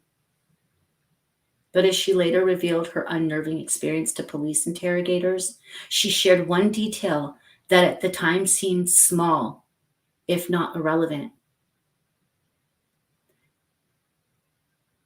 The man in black had bushy eyebrows. And now, 16 long days after the murders, Brett Payne found himself staring at a photograph of a man who might, just might, be the intruder Dylan had seen walking purposely through her home. In the hectic days that followed, the investigators quietly went to work on Koberger, using cell phone data and techies at the FBI Cellular Analysis Survey Team. That's CAST. You'll hear that a lot. CAST. Mapped his movements. Koberger, they methodically continued, had been in the King Road neighborhood near the murder site at least a dozen times over the past few months. Had he been stalking one of the victims? The residents? They wondered. And like Sherlock Holmes, whose canny deductions and the adventures of Silver Blaze were prompted by the curious incident of the dog that didn't bark, they too found reassurance in a negative fact. The discovery that Koberger had apparently turned off his phone during the time when the murders occurred was further tantalizing knowledge. But it was not enough. They also sourly realized to persuade a judge to issue an arrest warrant, all they could do for now was store this intelligence away until another vital part of the puzzle could be unearthed. The crucial eureka moment that would allow them to tie all the desperate pieces into a firm knot. A knot that not even the most industrious defense attorney could ever hope to unravel. In the meantime, though, they would need to keep a watch on Koberger. The entire country, or so it often seemed, was complaining that the case was dragging on and on without resolution. It would be a disaster, not just professionally, but also for their own peace of mind, because Moscow was, for many of them, a hometown too. If Koberger slipped out of their grasp before handcuffs could be firmly locked around his wrists. Only now, as the suspect headed across the country in the very car they believed he had been captured in the blurry surveillance footage, his father mystifyingly at his side. They had lost him even before the Hatbox Op could get underway. A mood of panic rapidly escalated into one of despair. Frantically, they began to search the records of automated license plate readers, ALPRs, in nearby states. It was an exercise in futility. Nothing, not a single hit. Then they got lucky. There's just not much to Loma, Colorado. There's just about 1,300 people scattered about on a few big farmsteads. But US Route 6 passes straight through the center of the town. And 8 years ago, the Colorado Department of Transportation thought it was high time to install Loma's first traffic light. It went up in 2015 at the bustling, things being relative, of course, intersection of Route 6 and Highway 139. It wasn't long after that when the engineers decided they might as well affix an ALPR to the light pole. And on December 13th, it caught Washington state plate CFB 8708, the white 2015 Elantra registered to Brian Koberger. With this sighting, the Hatbox Op was once again underway. The watchers would keep their eyes covertly on the car all the way to Pennsylvania. Fate had mercifully bestowed on them a second chance, and they were determined not to stumble. Still, they're not prepared for what happened next. The interstate was as flat and empty as the landscape. Any threat of snow had vanished.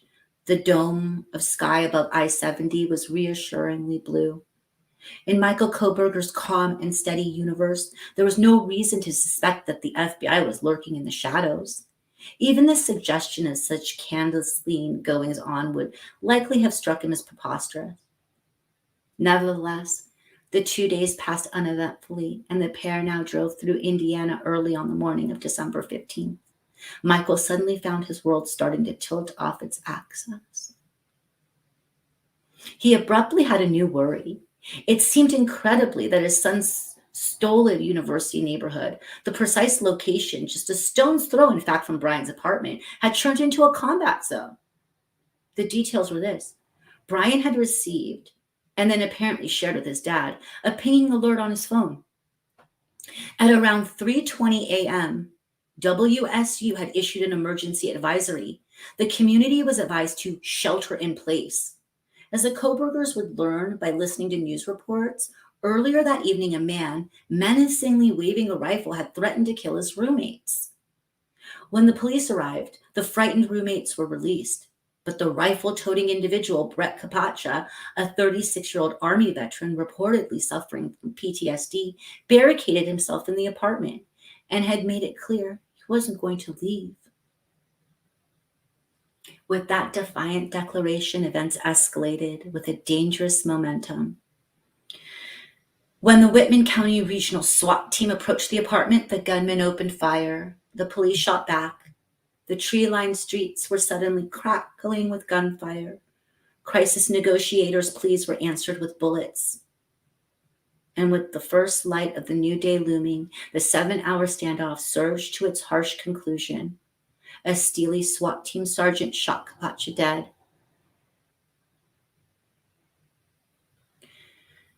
The incident seemed, if his subsequent non-personal conversations were any indication, to unnerve Michael. He had sent his son off to study for his PhD, not to get entrapped in horrifying events. Yet, did the lethal shooting The spectacle of bullets careening through his son's neighborhood prompt the concerned father to discuss with his son the brutal murders of the 4 students just weeks earlier in a house a mere 15 minutes drive from Brian's apartment. It's difficult to imagine that it did not. Raking over the gruesome Idaho case had in many quarters become a macrobeat pastime. Not would would not an anxious father make the leap from one calamity to another nearby, one also tied to a university? After all, they were seated nearly shoulder to shoulder in the narrow confines of the Hyundai for 3 monotonous days. They had to have found something to talk about on the long drive. Tedium is an effective catalyst, and the touchstones were limited. It is reckless superstition to suggest that Idaho student murders were the stuff of a substantive father and son chat. The answers to those questions, however, are known only to 2 people, to be revealed, if ever, on their own volition. Nevertheless, it does not take an elaborate flights of the imagination to envision a tenant, if guarded conversation centered on the infamous local tragedy, or for that matter, to wonder about the demons that, if the authorities' allegations have merit, might have come perilously close to bursting forth.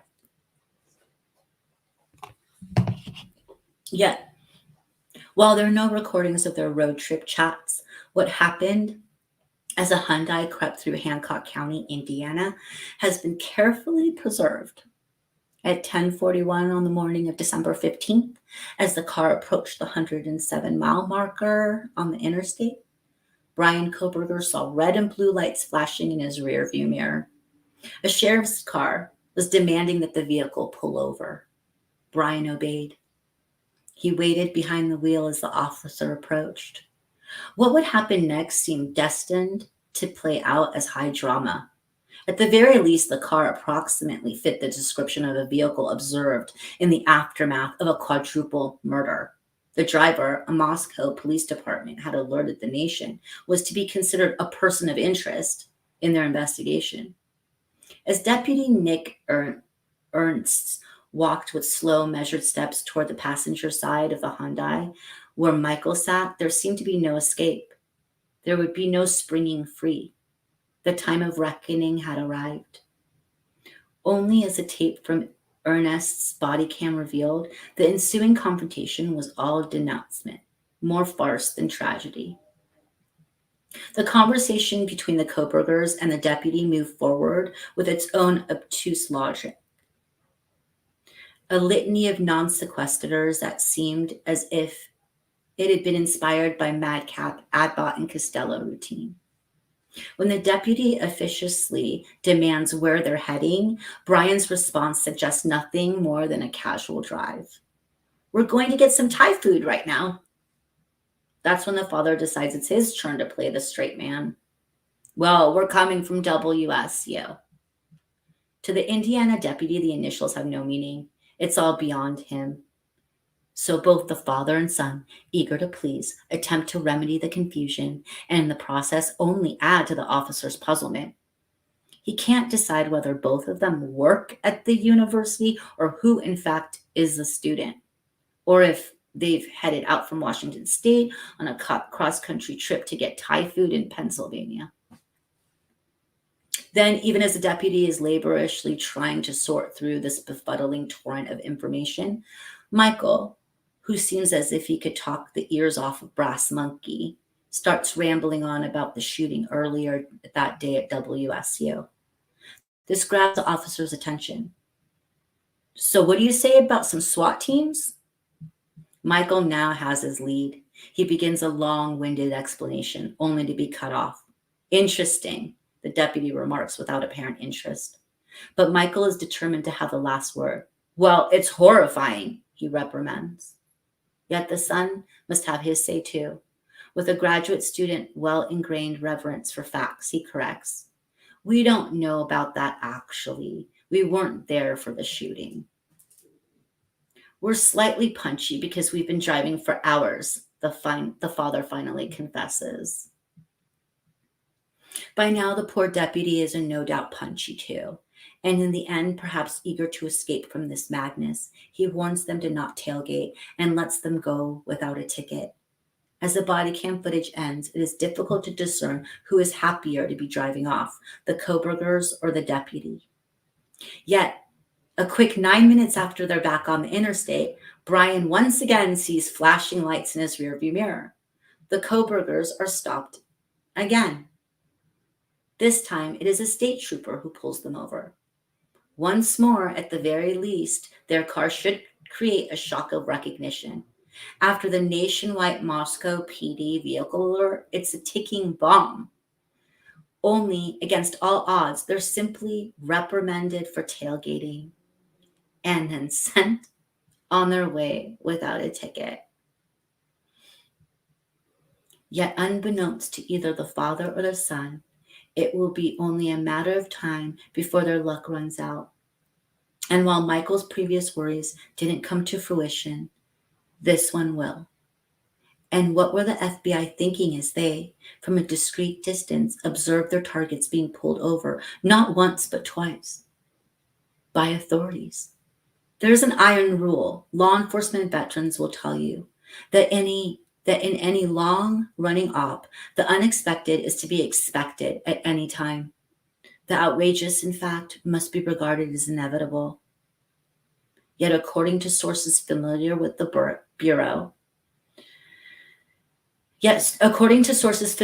Bureau's skittish temperament, as these two unanticipated traffic stops played out, a knowing patience was not the guiding standard that December day.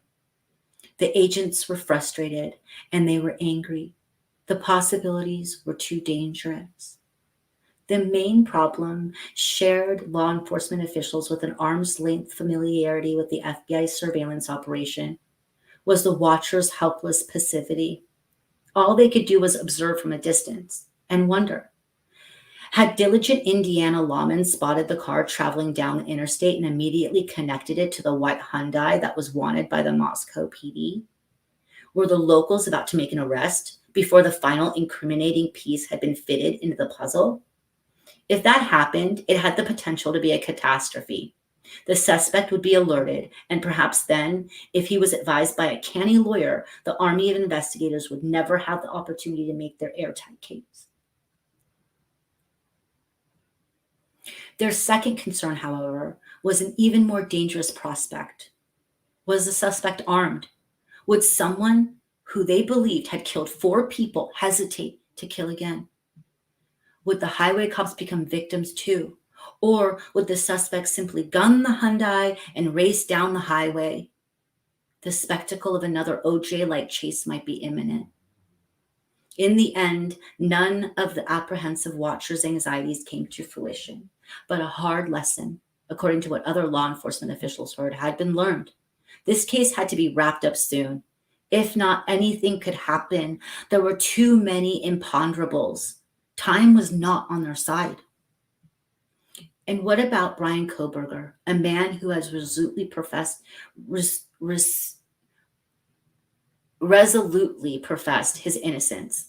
What emotions rushed through him as he saw the flashing lights in his rearview mirror?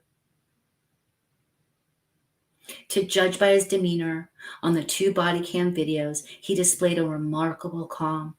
He seemed unruffled by the sort of highway encounter that would have left many people jumpy, even if they would never subsequently be charged with 4 counts of homicide.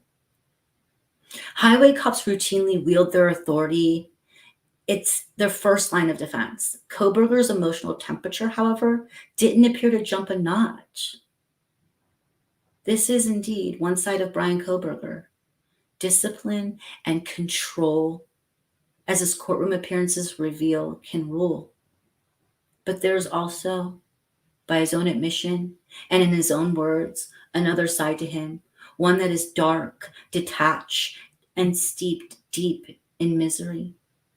Unhappiness and alienation can often dominate his mood, says Koberger, writing as a desperate teenager on the website Tapatalk. There are the raw, bedeviling forces that drove him, he explains, to contemplate suicide. They are the painful demons, he wails, to a friend that drove him to search for a sort of relief by mainlining heroin. And at the root of all of his swirling emotions, he diagnoses in the online postings with an unwavering certainty is visual snow. Visual snow is a rare but very real and chronic neurological condition. To those who suffer from it, the world is viewed through a glass darkly. It's like looking at a television screen and the pictures fluttering, the images obscured by amorphous grayish waves and scattered, flickering dots. But is it a disease? Or is it a psychological condition? Doctors, according to the sparse literature, throw up their hands in frustrated confusion. They just don't know. And what can't be diagnosed is even more difficult to treat. But for the teenage Koberger, if his online posts are any reliable guide, visual snow had at times buried his existence in an avalanche of despondency and desperation. His posts were calls from the wild. Consider. I often think of myself as an organic sack of meat with no self-worth. I'm starting to view everyone as this. I always feel as if I'm not there, completely depersonalized. Constant thought of suicide, crazy thoughts, delusions of grandeur, poor self-image. No emotion. I feel like nothing has a point to it. Everyone hates me pretty much. I am an asshole. As I hug my family, I see nothing. It is like I'm looking at a video game, but less. In the posts, he's a suburban incarnation of Camus' Merceau. Only Koberger's at sea in the Poconos rather than Algeria. Yet it is a mindset that, just as Merceau discovered, is empowering. Koberger decides he can do whatever I want with little remorse. And oh, the bristling anger. According to the internet sleuths who have traced his teenage email to a posting on SoundCloud 11 years ago, Koberger's defiant moods took flight in a howling rap song. You are not my equal. You are evil, but I am devil, he challenges. Of course, these posts and lyrics are the work of a teenager. More than a decade has flown by since they were written. It was time enough for Koberger to find the will to kick heroin, the discipline to graduate from college, and the ambition to enroll in a PhD program.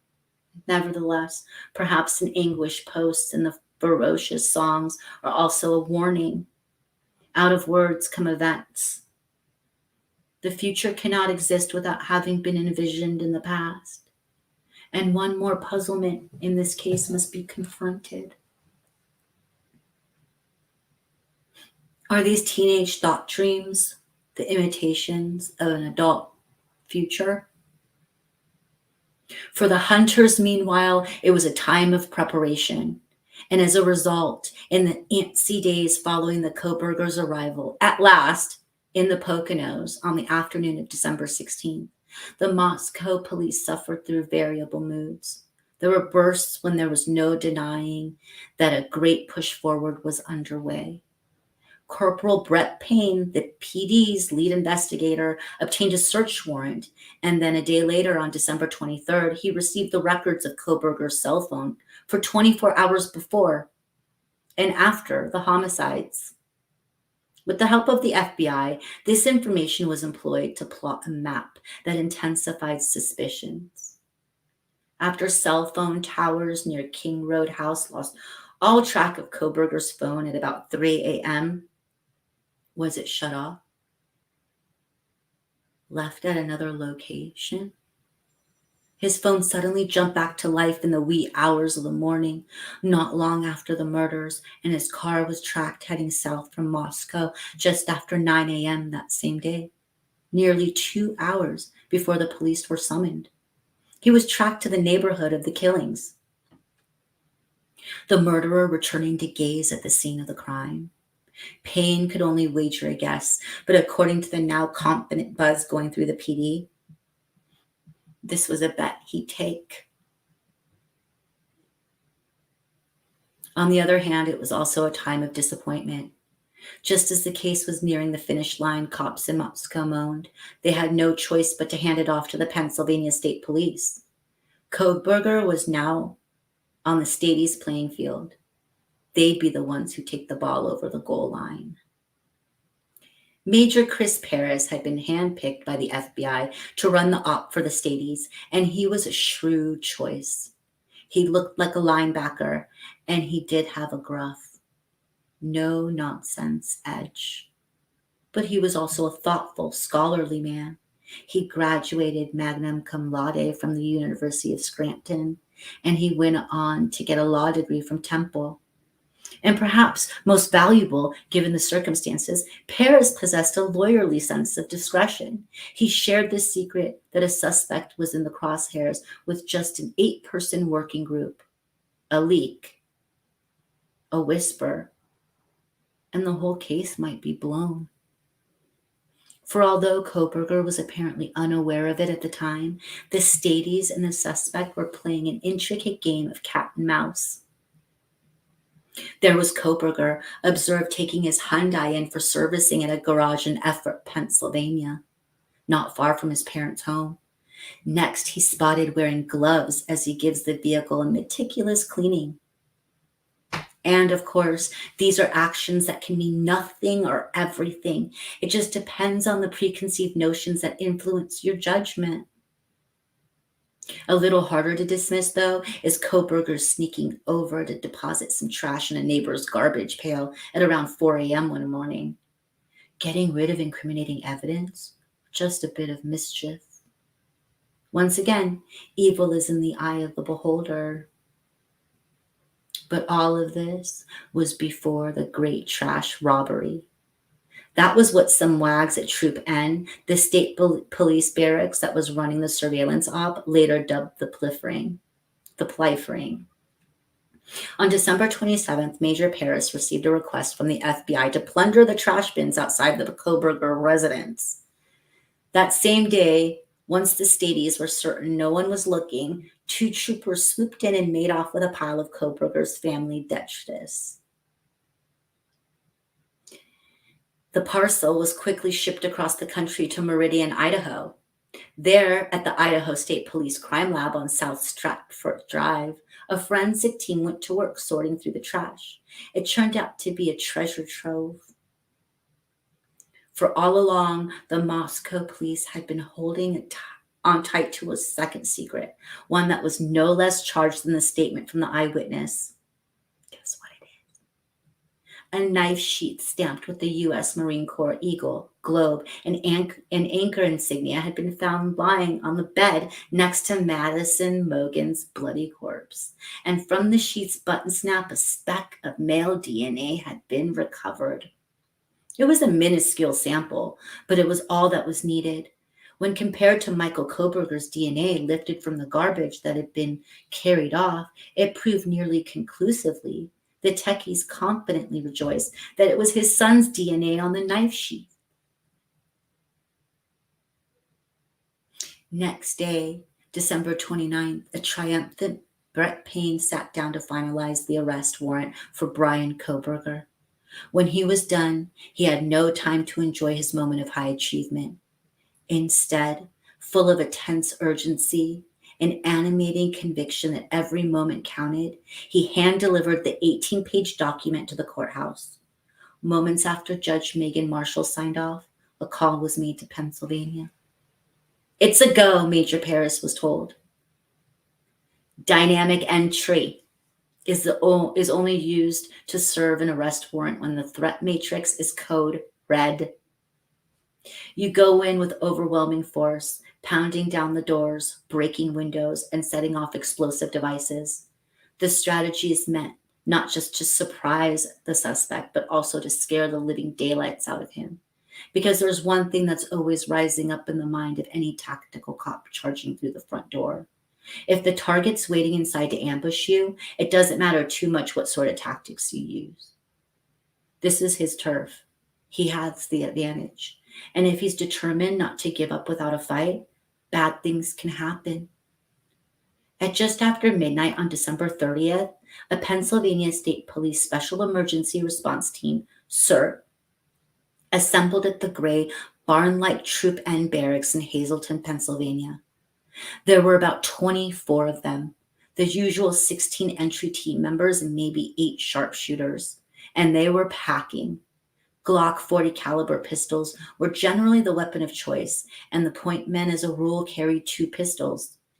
Those who'd be the first through the door were also armed with stubby black HKMP 5 submachine guns. It was a brutal weapon, particularly in an enclosed space. The backups had short-barreled Remington 870 12 gauges. It was a shotgun meant for killing, not wounding. And over military-style camo uniforms, they wore heavy, load-bearing tactical body armor fitted out with level 4 strike plates.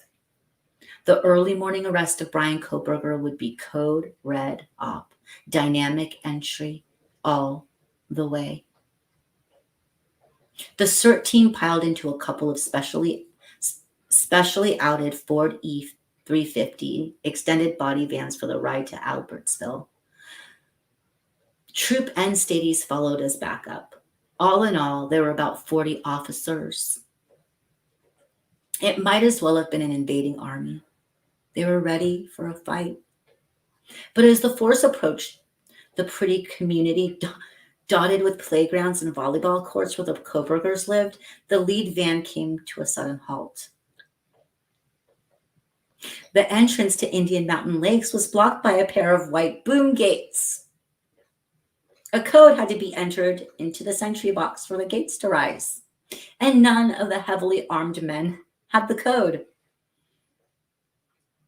At that frustrating moment, a few of the tough guy CERT team members, according to the amused story that buzzed around Troop N in the aftermath, wanted to just plow on through, floor the heavy Ford vans, and let them smash the damn boom gates to smithereens, they insisted. But cooler heads prevailed. As the heavily armed officers awaited impatiently in the vans, a state trooper tracked down an acquaintance in Indian Mountain Lakes, and the entry code was obtained. With the gates at least raised high, the force proceeded in the early morning darkness down a twisting road, passing one little neat house after another as it made its way to Lambsden Drive.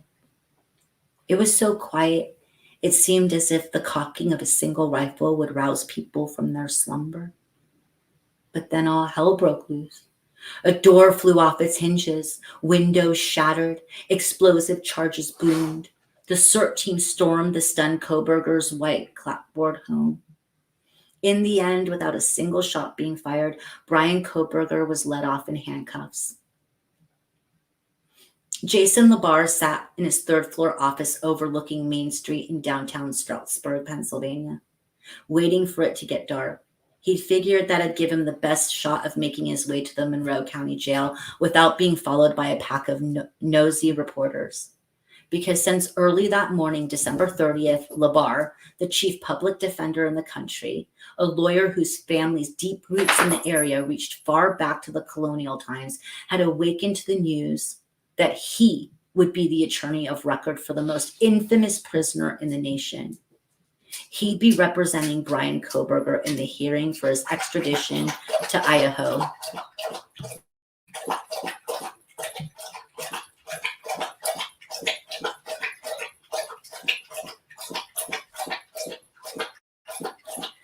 Okay, dog, I thought I muted.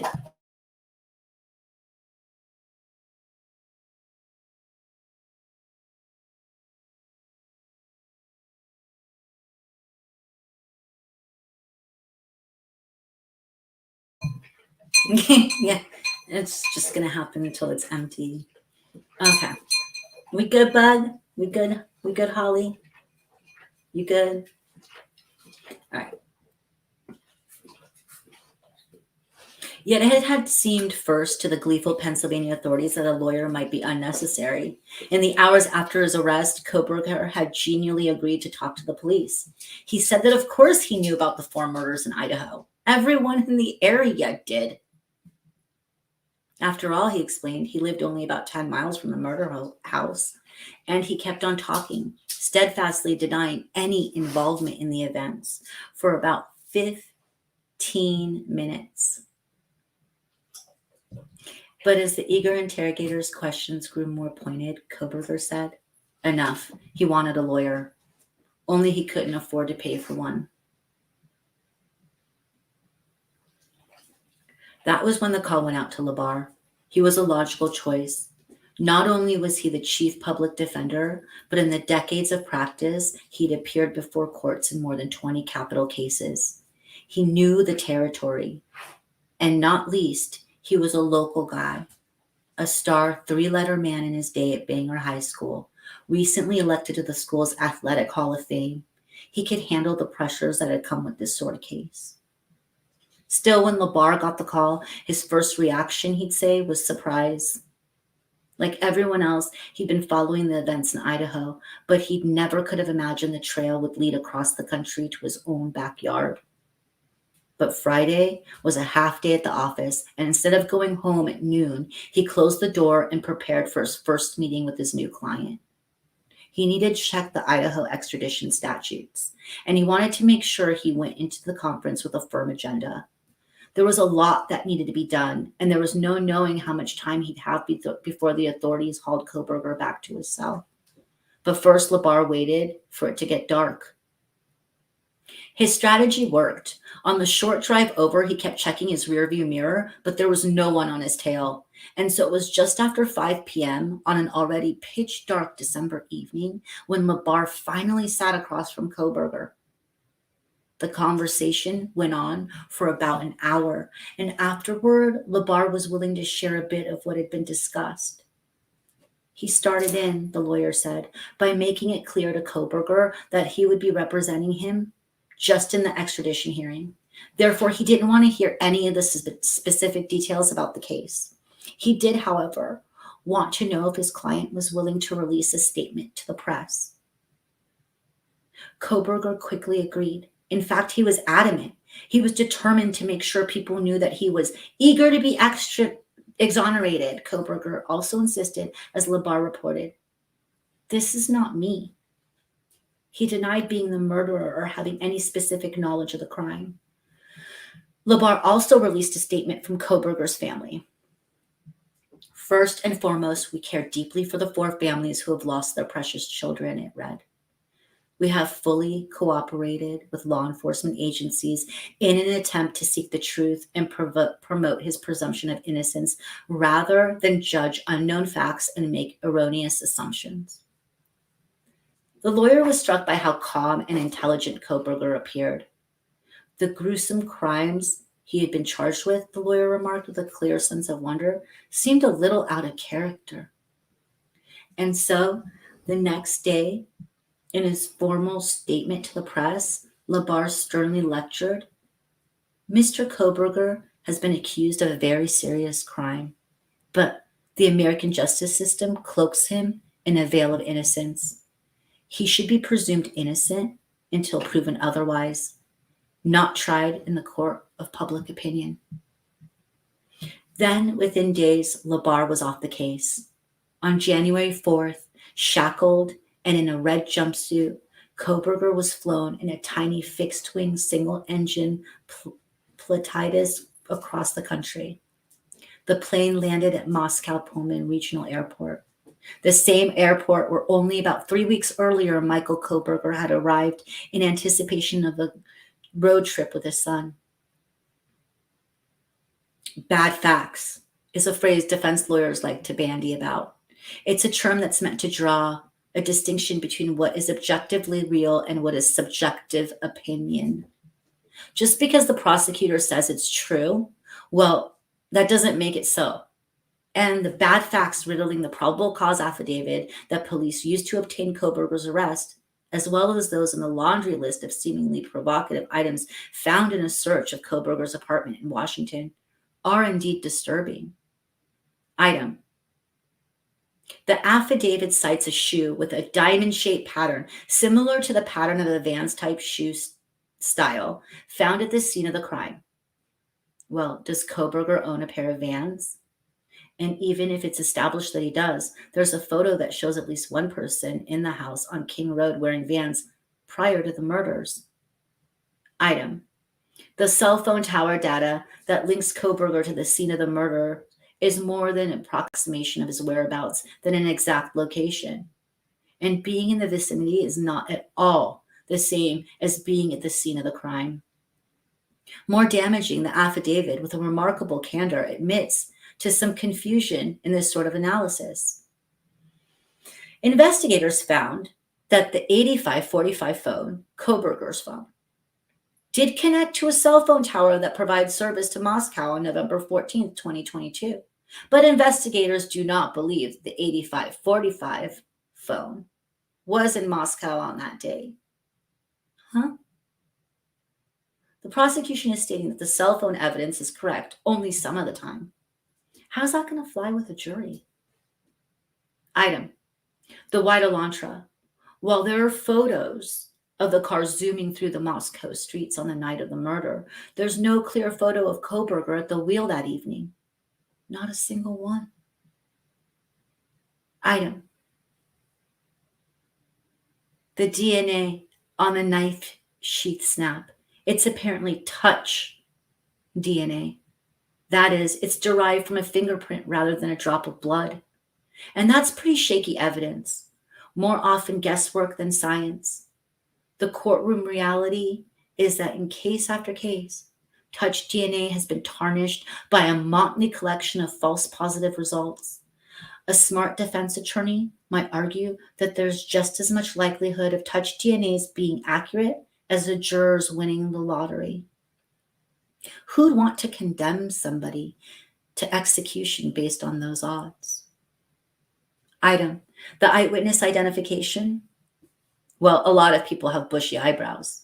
And the testimony from a witness who was in frozen shock phase, as she put it, might be problematic at best. And that's without even getting into why she waited 7 hours or so before making sure the police were notified. The poignant truth might very well be that Dylan Mortensen, although she was not physically attacked, was another victim that night, and that she's in no shape to take the witness stand to face a rapid-firing, if not mean-spirited defense counsel. Item. The murder weapon. Where is it? The police have not found the long-bladed knife used in the killings, and they have so far not been able to establish that Koberger owned such a weapon. And I have to wonder how conscientiously they're trying. Just a week ago, I walked into Dunkelberger's on Main Street in Stroudsburg. It's a sporting goods store that might as well be an armory. There are walls mounted with racks of rifles and display cases lined with gleaming long-bladed knives, and it's just about half an hour drive from the Koberger's family home in Albrightsville. It's the sort of local shop one might visit if one were looking to buy a knife. So I asked the man who identified himself as the manager if the police ever checked the store records to see if Brian Koberger had made a purchase. Nope, he answered. Pretty surprising too, now that you mention it. But arguably the most perplexing question that the prosecutors will have to wrestle with if they hope to persuade a jury is why? What was the motive for someone to kill 4 college students in cold blood?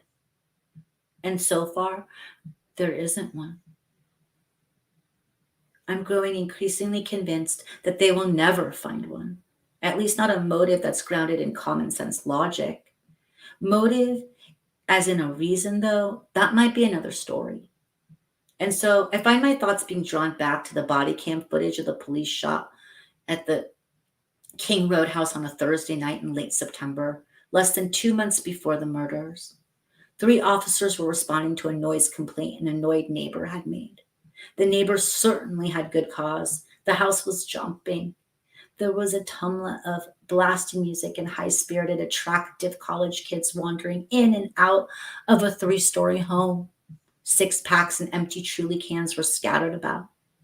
As I watched that video, replaying it again and again in the perplexing days that followed, I found myself reflecting on one wise old William Blake saying, exuberance is beauty. These giddy goings on were exuberant, all right. And in their reckless, heedless, incautious, forever young eluberance, they were beautiful too. Can you imagine looking at that wild night, all the happy frivolity from some hideout in the shadows, and at the same time knowing deep in your dark heart that you would never be a part of anything that exuberant, that beautiful? It would be hell, a hell of unsatisfied desire that could plunge someone deeper and deeper into a tormenting rage, an envy that would be an all-consuming sickness. And in the end, there would be no way out, just the deed. Okay, guys, so that was part 3. That was part 2. Now let's get to part 3. I'm going to share, I'm actually going to share my screen because I have part 3 right here. I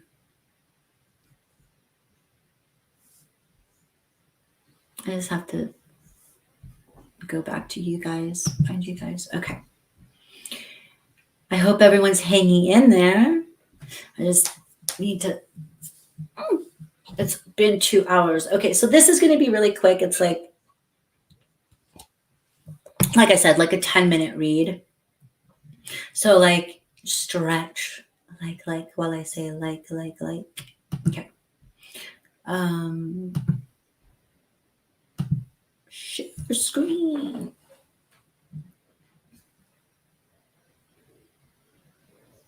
Is this the one? Let's see, hold on. Yeah, okay. Here we go. Awesome. Okay, so I'll make it, should I make it bigger? Maybe I should just have that on there. That way you don't have to see me anymore. Okay, now you guys can read along if you want to. So this is part 3. And again, this is by Howard Blum. He got an exclusive deal with HarperCollins to write about the Idaho 4 murders. He's writing a book about it now. It's too late for him to be in chat. Hopefully next week he can join me. He says he has nothing to add. He's like, it speaks for himself. I'm like, I have so many questions. You have no idea. So hopefully he will be down to come on a live and talk to you guys and talk to me. Because as you know, there's a lot going on with this case. And I've deep dove this case and I have a lot of questions by what he's writing. He's a great writer. Okay, so here we go, guys. Eyes of the Killer, part 3. Thank you guys for being here. Everyone's looking for love, right? Oh, by the way, happy Valentine's Day to everybody. Everybody's looking for love, right? Love is all you need. At least that's what they keep telling you. So why should you be any different? You have needs too.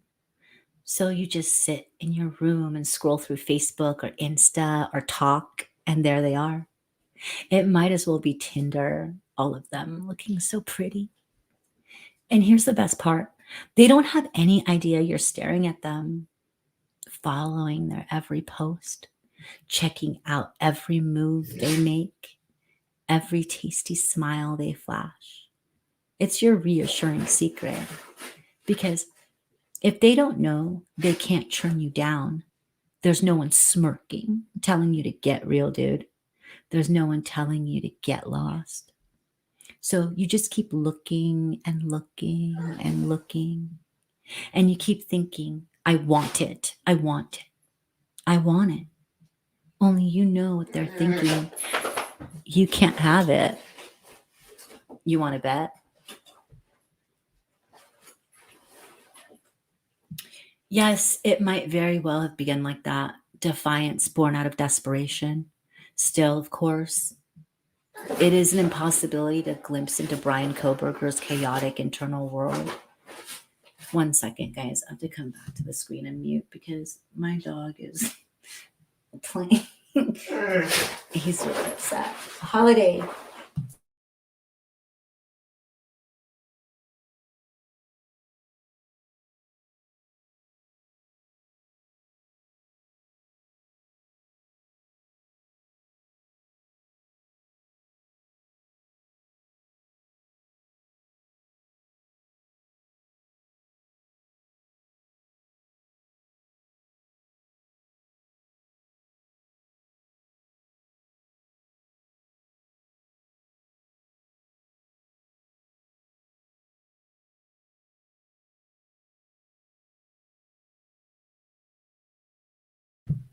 Sorry, guys. It just.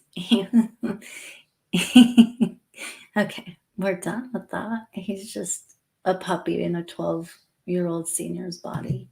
Okay, let's start that again.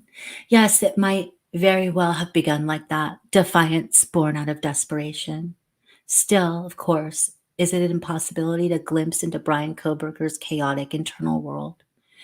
His thought dreams remain unseen, unshared, and no less a governor or speculation. He is, for now, at most, and at worst, only the accused. His culpability for the brutal murders of the 4 University of Idaho college students remains to be established beyond reasonable doubt in the rigorous precedent of a courtroom. Nevertheless, in a perplexing case that has stirred a national whirlwind of conjecture, there still are touchstones that beg for scrutiny. The search for truth, it might very well be argued, is the search for better hypothesis. And one place to start, tantalizing clues perhaps, is an inquiry into the role that social media played, for it has seemingly ignited the combustible sparks, if not supplied the raw hot fuel, in so many intertwined aspects of this grim saga.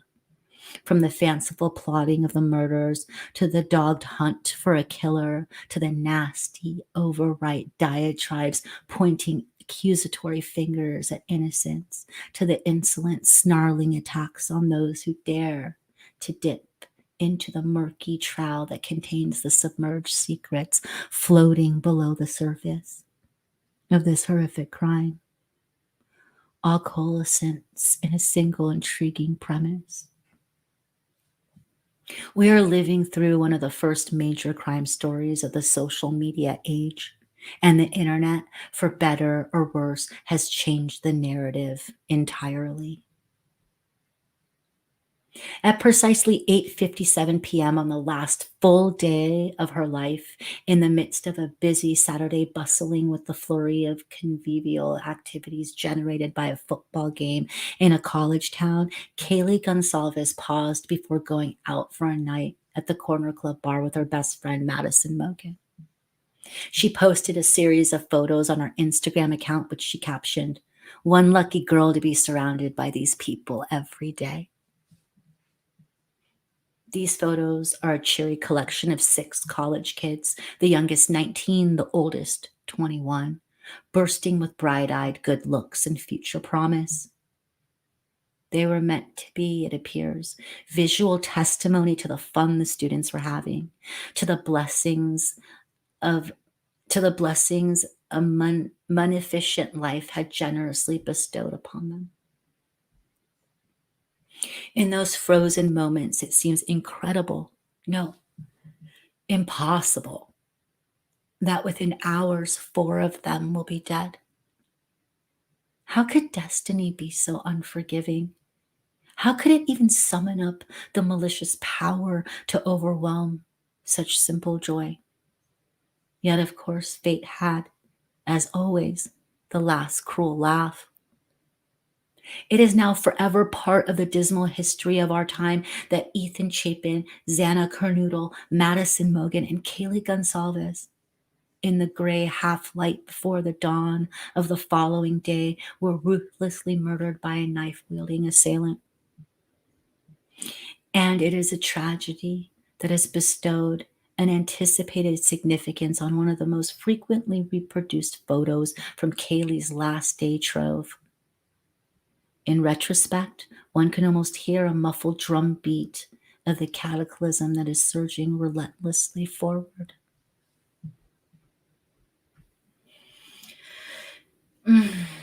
It's like it's a messed up photo.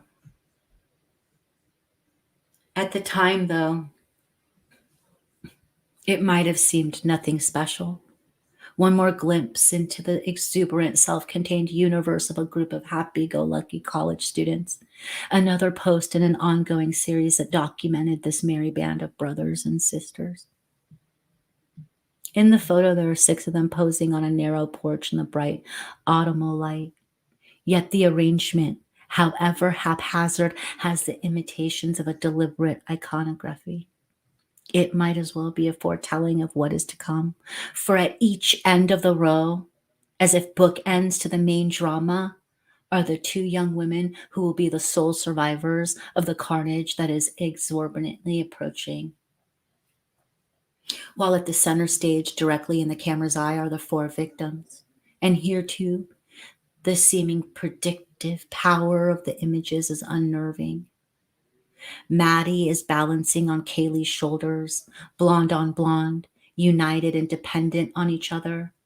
They will die together in the same bed. Standing next to them, a head taller, is a tousle-haired Ethan, his left arm crooked possessively and protectively around Xana. Both of their dark outfits outliers to the faded denims all the others are wearing. And they too will be dead within hours. At the time, the photograph was a celebration, and Kaylee posted it to Instagram for all the world to see. It was nothing unusual, a benign and even arguably banal gesture. Or was it? Instagram is, by its very nature, public. It's a shout out to the world. Only one of the vehement warnings to be gleaned from the Idaho murders might very well be that it would be prudent to remember that the open society has its enemies. A joyful instance of self-affirmation can reverberate in some forlorn minds as a taunt. An impossible dream that in a stranger's isolation is and in his entropy will forever be beyond his grasp. In envious hearts, a raging, roiling anger can take hold and take command. Each new proud image on Instagram or TikTok becomes another depiction or forbidden fruit. And if it has been decreed that this bounty will always be dangling maddeningly out of reach, a deranged mind might decide to axe down the tree. Is this what had happened? Was in fact a killer in the making, tracking his victims on social media? Did each new shared image cut another notch deep into his mounting rage? It's a premise, unproven, conjectural, yet one that cries out for investigation. 4 deaths is a high price for society and an impossible one for the grieving families to pay. For if indeed social media played a motivating part in a killer's furious, vindictive journey, a warning label of sorts needs to be posted on the portals to these sites. Take heed, all who enter here. Still, there's no denying social media's efficacy too. As the weeks passed without an arrest, law enforcement authorities, in their state of frustration and desperation, called out for help. Detectives are looking for context to the events and people involved in these murders, read the beseeching announcement posted online by Moscow, Idaho Police Department. Whether you believe it's significant or not, it read, you might possess the piece of the puzzle that helps investigators solve these murders. And so the puzzle pieces started pouring in. Nearly 20,000 clues, a feverish collection of calls, emails, and videos were received by the Idaho cops. And at least one of these tips helped change everything. For a graveyard shift attendant at a gas station near King Road, Murder House took the police's appeal to heart, and after a couple of long nights of carefully focused hunting, she discovered a surveillance video that helped clarify and confirm the authorities' mounting interest in a white Hyundai Elantra that had been spotted in an off-campus neighborhood in the early morning hours. It was a piece of tangible evidence that became more of a footprint on the trail that would soon lead to Brian Kohberger. It was a concerned citizen's triumph. Yes, yet it was also something more. It offers an insight into the roots of the nearly universal fascination with this case. Consider. As the investigation dragged on and on, seemingly without a clue, the seeds were planted, encouraged even, by the authorities for outsiders to play a role, and thousands of would-be detectives had a field day. After all, more than any other crime in history, it was easy to be a sleuth. One didn't, in fact, need to go any further than his or her electronic device of choice. A few clicks on your phone or laptop, and a vast world of potential clues would be revealed. A universe of nascent suspicions that conceivably would have overwhelmed even the most diligent speculations of a Sherlock Holmes. A Los Angeles Times reporter once asked Anthony Zucchier, the creator of the CSI franchise, and one of its executive producers, to explain its show's colossal success. On the worst day of your life, Zucchier responded, the CSI investigators would come in, solve the crime, and bring peace of mind to the survivors and or victim, and put the bad guy away. Now, internet sleuths could revitalize their own lives, not by stepping into a make-believe world, but by solving a very real, very horrific crime. Social media gave them the potential, or so they wanted to believe, to find the incriminating nail that they could pound into the bad guy's coffin. At last they could, as one poet urged, unite avocation and vocation. Yet, it was a communal exercise that led to Jacobian excesses too. If in an open society anyone could play detective and post solutions on the internet, this lack of rules and boundaries also meant that anyone could be publicly vilified. Overzealous amateurs posted mystifying nonsense that demeaned ex-boyfriends of the victims, exploited casual encounters, and noisily dished up toxic and audacious facts. Worse, and this is an inescapable danger on the open marketplace that is social media, malicious harangues were readily accepted as gospel by a chorus of admiring fools. This, too, is part of the sad history that has enveloped the Idaho murder saga. Only now the court, in its lofty wisdom, has decided to intervene. Having had her fill of the extraordinary attention the entire affair has generated, Latah County Judge Megan Marshall, the Flinty, Idaho magistrate assigned to the case, has ruled that as far as the public is concerned, less is more than enough. On January 3rd, in the aftermath of Brian Kohberger's arrest on 4 counts of first-degree murder and 1 count of felony burglary, she issued a gag order restricting comments from prosecutors, the defense, law enforcement, and other officials. Then, still not satisfied that she successfully dampened down the conversation sufficiently to ensure a fair trial, 2 weeks later she made her stern decree even sterner. She explained the scope of already broad order so that now the survivors and their attorneys, as well as the victims' families and their attorneys, were also restricted from talking to the media. The press didn't take this lying down. 22 news organizations, from the Associated Press and the New York Times to the local Idaho Statesman, which has tenaciously and provocatively unearthed scoops and story after story on this case, banded together to ask for a repeal. This order is unnecessarily sweeping and broad and severely impedes the public's understanding of a significant criminal investigation that profoundly impacted the community, reprimanded Josh Hoffner, national news director for the Associated Press. There's the judge. And the news organization's complaints were echoed by an unlikely supporter, Shannon Gray, the hard-charging local Moscow attorney representing the Gonsalves family. I know how to be a hurricane, he proudly boasted to me over coffee, has filed an appeal. The victim's surviving family members, he contended, are free to speak to the public and the media under the First Amendment to the Constitution. Simply put, their rights to the freedom of speech cannot be restricted through a judicial prior restraint. The court will in due course decide. But in the meantime, these high-minded constitutional arguments skirt a more pragmatic one.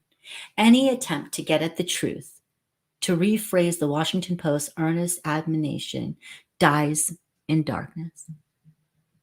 If no one who is a legitimate authority on the case can speak about it, can speak out, it will either put an end to the public's intense interest in the events, nor terminate the discussion. Instead, the arena will shift from the rigorous precedents of journalism to the Wild West of the internet. Once again, the demons sulking on social media will be unleashed, and the truth will be the first and second casualty. A vacuum demands to be filled. And a more Solomonic judge would have realized that it's not the accredited news organizations who would wantonly cut the baby in half in order to post a story. Gag order or not, though, my mind will not rest. I keep returning to thoughts about the 4 murders in Idaho. It's a preoccupation that, time after pensive time, reinforces my nascent theories about the unique and extensive connection social media has to so many facets of this case.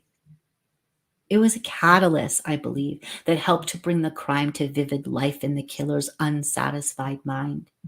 And now that a gag order has submerged an understanding of events beneath phantoms of speculation, the worst actors on the internet will dive in where a misguided judge has made sure no careful reporter will go. Caution and restraint are rare qualities in this too often malevolent environment. Yet, faced with all these reportable obstacles, I search on nevertheless for cornerstones of unimpeachable evidence. And so I find myself returning to the photo of Kaylee posted of her friends on the last full day of her life, of her too brief life. In one way, the image provides a sort of solace, like the figures of a young John Keats viewed, or is it imagined? Scholars are of 2 minds. On a Grecian urn, and despite the sad fate that is poised to descend on them, the beauty of the 4 friends now cannot fade. Forever they too will love and be fair. They too will stay forever young. And their killer will be a prisoner locked in his own internal hell, his desires spent but without content, doomed to be, as Keats imagined, forever panting. That's it, guys. Let me take this off. Thank you guys so much for being here. Okay, so 2 hours, 24 minutes. Thank you guys for staying with me through it. Miss Kelly, hi. Did you, Lulu? I'm so glad. I'm so glad you guys came. Marty, thank you. I have as many questions for Plum, but I can get him on here. Yeah, I do too. Hopefully he's not, busy. Like when I call him, he's like, I'm chasing down a lead. I'm like, okay, call me in a week.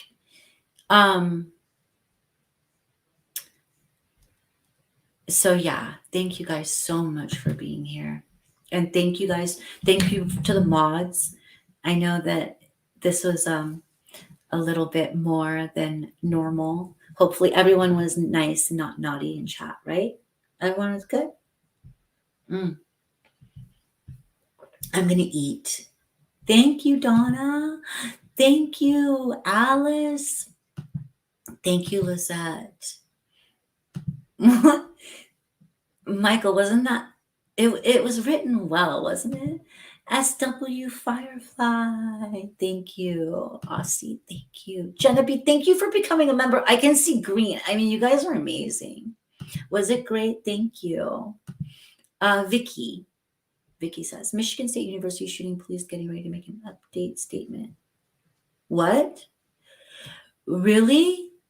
Oh my gosh. That's so horrible. Like, okay, we'll go listen. We'll listen. Mary Rose, crocheting, love you guys.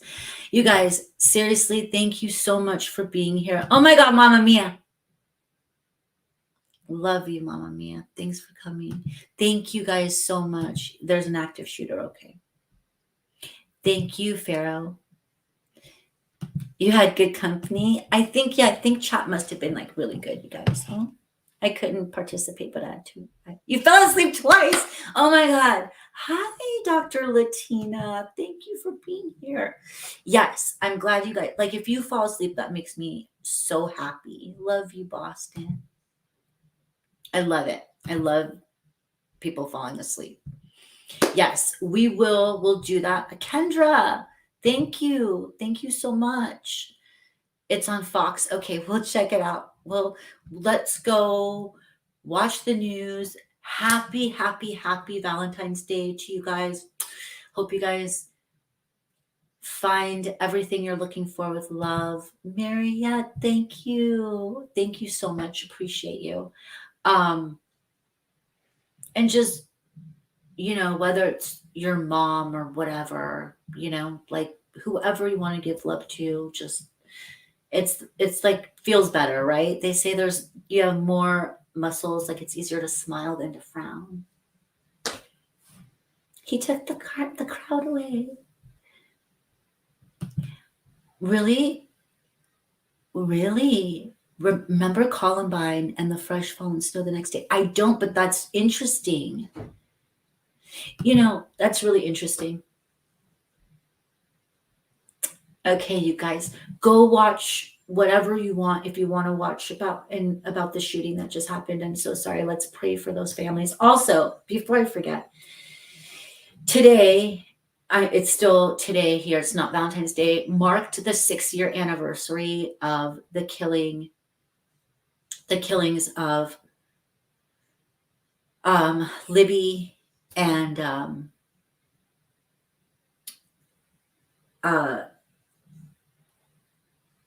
Abby. Yes, Richard Allen is in prison now, but it was 6 years ago today that those little girls were killed. And it's just crazy. They would have been finished with high school now, had they survived. And we should just do like a little prayer for them. I don't know what's up with Richard Allen. Who knows? Wait for the trial. But let's just send a little prayer up for them. Because they really, their lives were cut short. And we're dealing with so many young deaths. And it's just, they're also senseless. But yeah, so 6 years ago today, Abby and Libby, the Delphi case. Yeah. Everyone is innocent until proven guilty. I believe that. Yeah. Was it Lorca? Thank you. Yes, innocent until proven guilty. Let's just but those kids, they man, 6 years, you guys, 6 years. Well, what have they been, like 19 now? And it's not fair. But let's leave you guys with some happy thoughts. I wish my dog was here to give you guys some kisses. But anyway, happy Valentine's Day. And hope to see you guys soon. Love you all. Thank you for being here. Thank you for becoming members. My first time ever. I don't know how it works. You guys are awesome. So awesome. Thank you, mods. Thank you, members. Thank you, chat. Thank you all for being here.